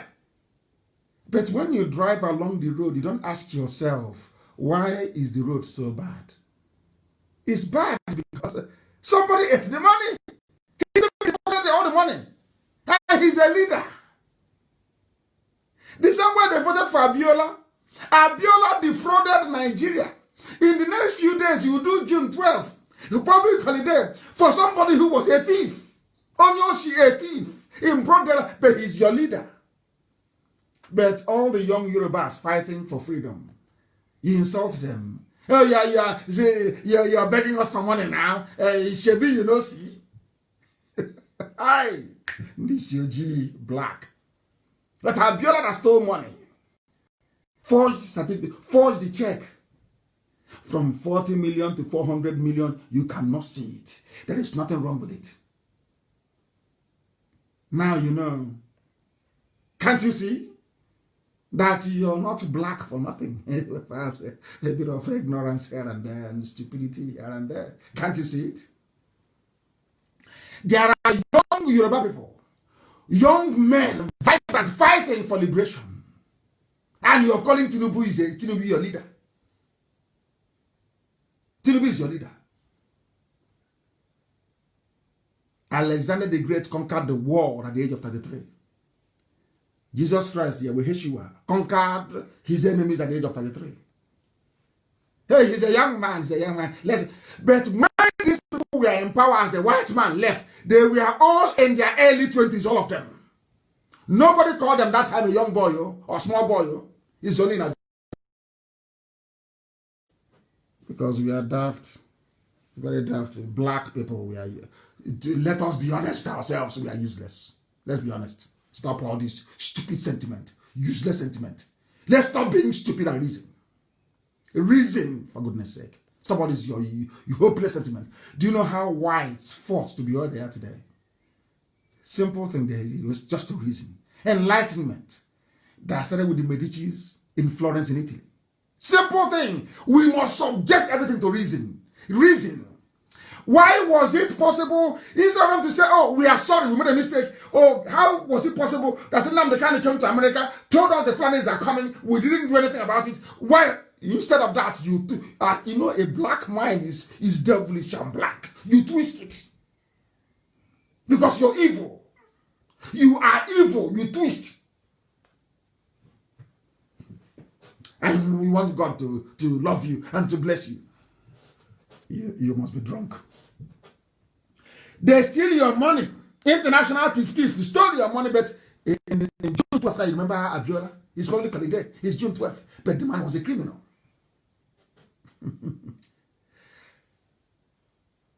Gani Femi, Fela should have public holidays, even 2 days in a year. 2 days in a year. No, they don't have public holidays. Oh. He's a thief. Zoo. Zoo. And you have I can't understand it. You have people that claim they went to school, they studied, and they managed to, with their final alawi from youth service, because they don't have any jobs in the zoo. Before they become unemployed, they managed to, the last allowance they paid them at the youth service camp, they used it to buy Infinix phone. They bought some credits and they joined the army of social media commentators that you have. And you will have thought that they went to school. That is the reason they studied. And I keep asking them. I said to them, can you show me a freedom fighter anywhere in the world? A freedom fighter that wants to change, redraw the map of that country. Not just a social crusader, no. That is not either in jail, in the grave, or in exile. Show me anywhere in the world. They have none. And I keep asking them, when the life of Prophet Muhammad was on that, Prophet Muhammad, did he flee from Mecca to Medina or not? They say yes, he fled from Mecca to Medina. Did the parents of Jesus Christ take him from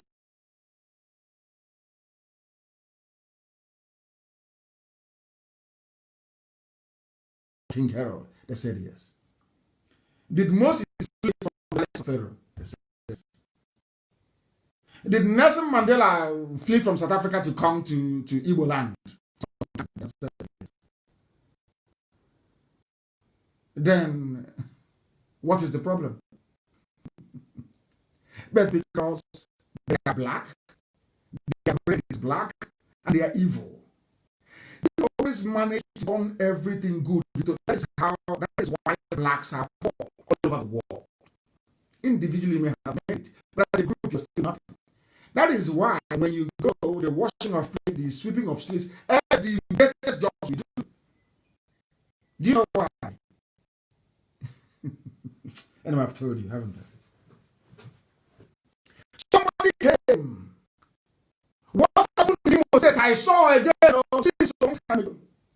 Boycott elections. Boycott, they said no. It's a voter's card. Your PVC is your passport to success. You must hold your PVC. You must hold it. Now the card is, you must hold it. Do you know the funniest thing? After voting in Imo State, they still brought somebody who came forth. Went to the Supreme Court. The people that voted was, let's say, roughly 870,000 people. But the Supreme Court allocated 950,000 voters. And that person is the governor. So I asked them, am I right or wrong? But I shouldn't have said it. But am I right or wrong? Black people. After voting, they brought somebody from number 4 to make him number 1. It's Fulani agenda. Fulani have planned all these things very well, and they know what they are doing. Fulani probably understand how foolish a black person is, especially those who are in Nigeria, and they are playing very well. They know that the primary need or concern of every black person in the world is how to feed himself and his family. The need of the stomach is always number 1. And that is why we are very easy to trap. That is why we are very easy to deceive. That is why we are very easy to fall into traps we should fall into in the first place. If what I'm saying is very painful, you change. Change the way you reason. Stop being evil for evil's sake. That's what makes you black. Because you're evil.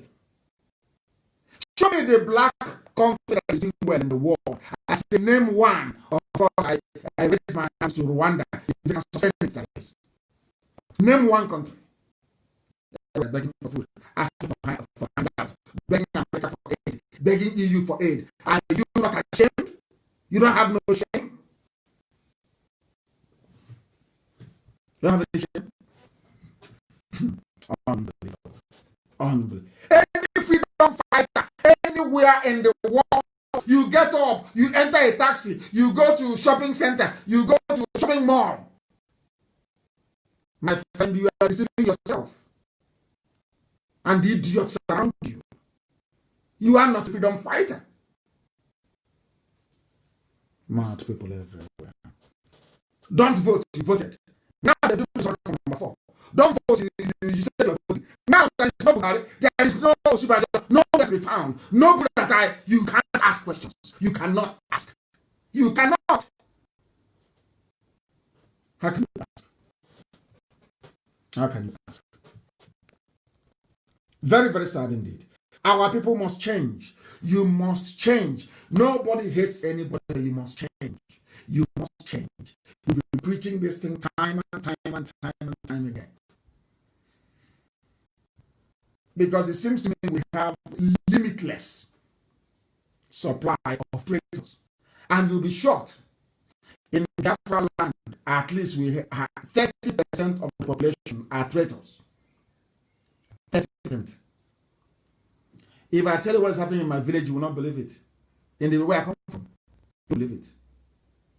Some people went to DSS to ask them to come and conduct election for them for PG, somebody who will sell land.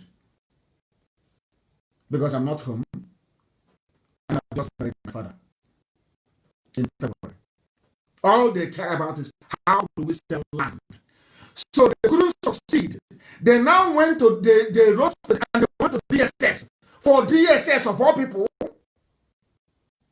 that came to their village and for DSS to come and help them install somebody as PG so they can sell the land. Do you know that? And we are waiting for the DSS to come. Come now and put in PG. Let's see. Do you see how God have done to us? Some of the so-called PGs you have in your land, they are all DSS recruits. And all of you in the DSS, starting from Hausa, anybody who is in DSS and you're from Hausa, you're from all these other ethnic groups. How can you be in DSS serving a foreign agenda when there are people in Southern Kaduna? I'm asking all of you in DSS, all of you in the army, all of you in the police, do you have shame? You are in the police force, you are in an army, you are in DSS. We are the same people you are protecting and serving. They are busy killing your people. Do you see what I said that blacks are mad? Black people must be saying, I have been working in the DSS. The overall aim and goal of that DSS is to hold my people down. Maybe not to hold me down personally, but to hold my people down. Why should I stay there? Why? Why should I? Explain that to me. Some of you don't know what is happening. You have no idea what is happening. Unbelievable. Unbelievable. Traitors everywhere.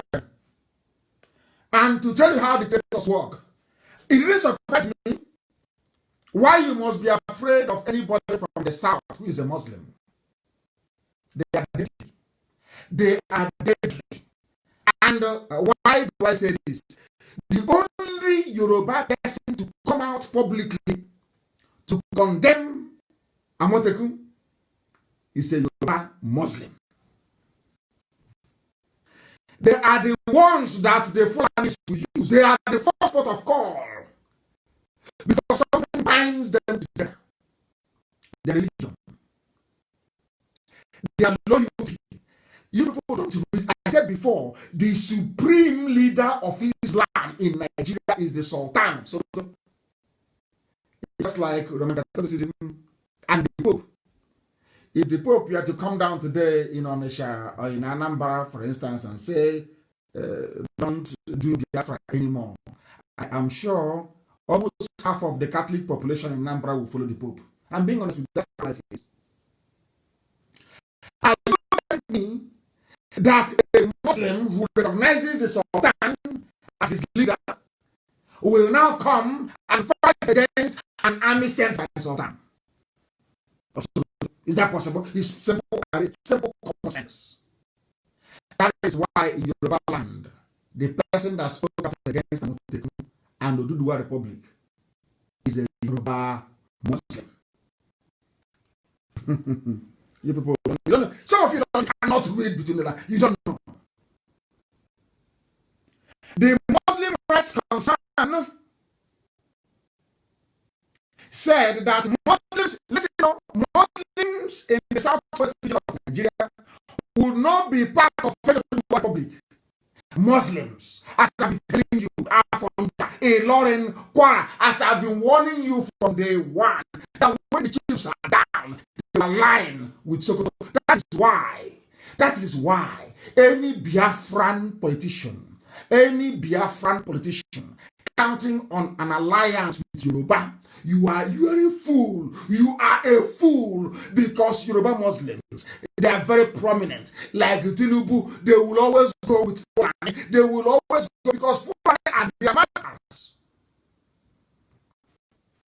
Fulani are their masters. In Biafra land, you take the secretary from the Muslim. That means your brain is not correct.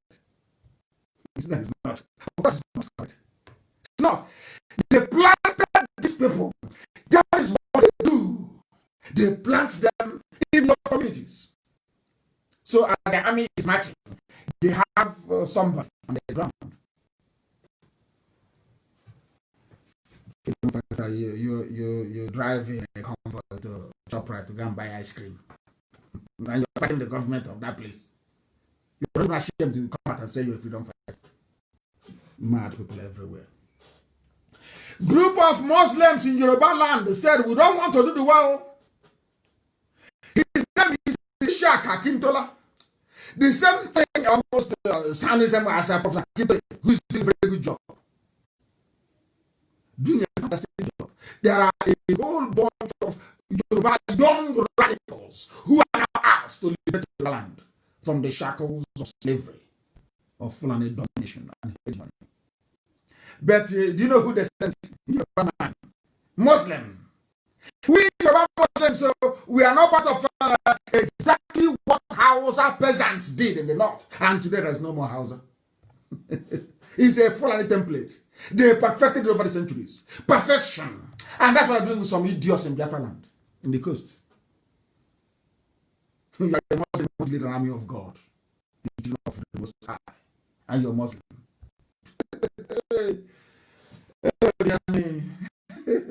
When will you learn? Some of you don't even know the will of God, do you? If you say the will of God, you won't even know it. You won't know it. You won't. Because we are incorruptible. Whiter than white and whiter than snow. That is where we derive our arrogance from. We are directed from heaven. Anything I say is gospel. If I curse you, you're finished. Anything I open my mouth and say must come to pass. I told that the zoo will fall. It will fall. I said to Biafra, when I said, no, Buhari is our gateway to freedom. Or former has the clips. If I should even play it, I will break. Buhari is the way to freedom. Elohim told me in 2014. That man is your passport to freedom. Men will fall. Many will die. You will sacrifice a lot. But Biafra will come. What are we today? Where is he? Asadok is empty. We need the world to know that Asadok is empty. And it's over. It's bye-bye zoo. I want to see the British officer that will stand or sit in my face and tell me nonsense that people that concealed the death of a president should be allowed to be in some country with others. I want to see the idiot that will say that in front of me.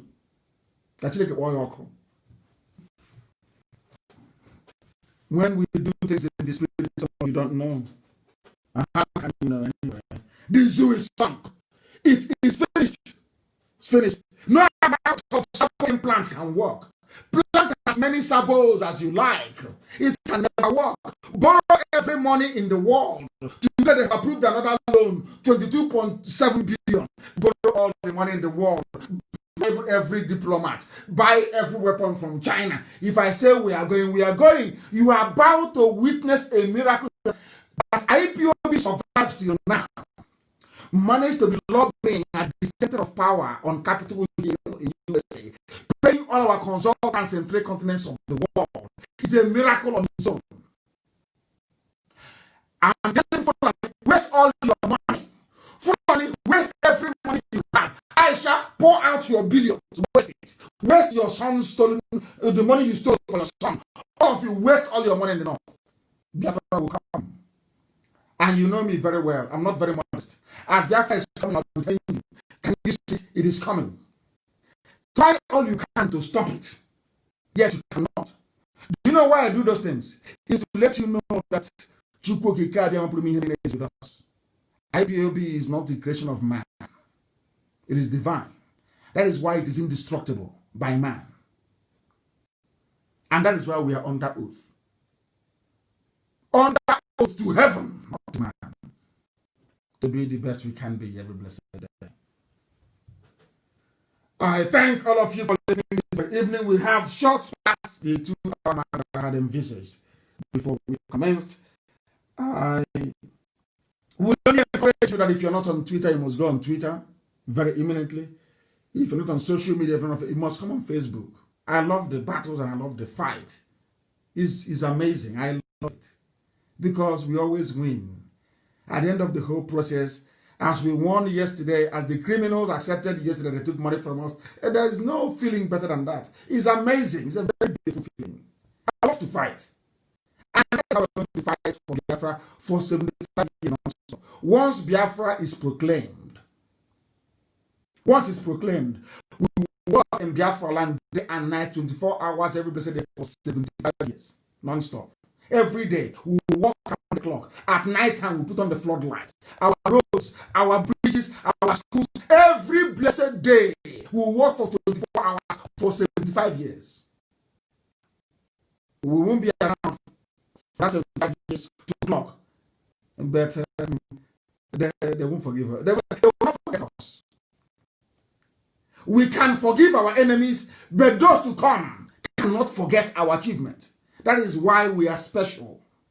That is why IPOB is that. If you say IPOB, the Fulani man when they're sleeping, they have abortion. We are the people they're afraid of. All these chaps everywhere. Only IPOB. You don't go to war without the general. When the time comes, and I told her how much it, they will know how serious we are. But thank you all very much for listening. Especially our white friends all over the world, especially in Argentina. It's for them, my lectures here is much a religion to them as it was. That is why we proclaim with every certainty, every pride and conviction that Biafra is our religion. Here on Radio Biafra is where we worship. Because Elohim, God. I thank you very much for listening. And from me, from here, it is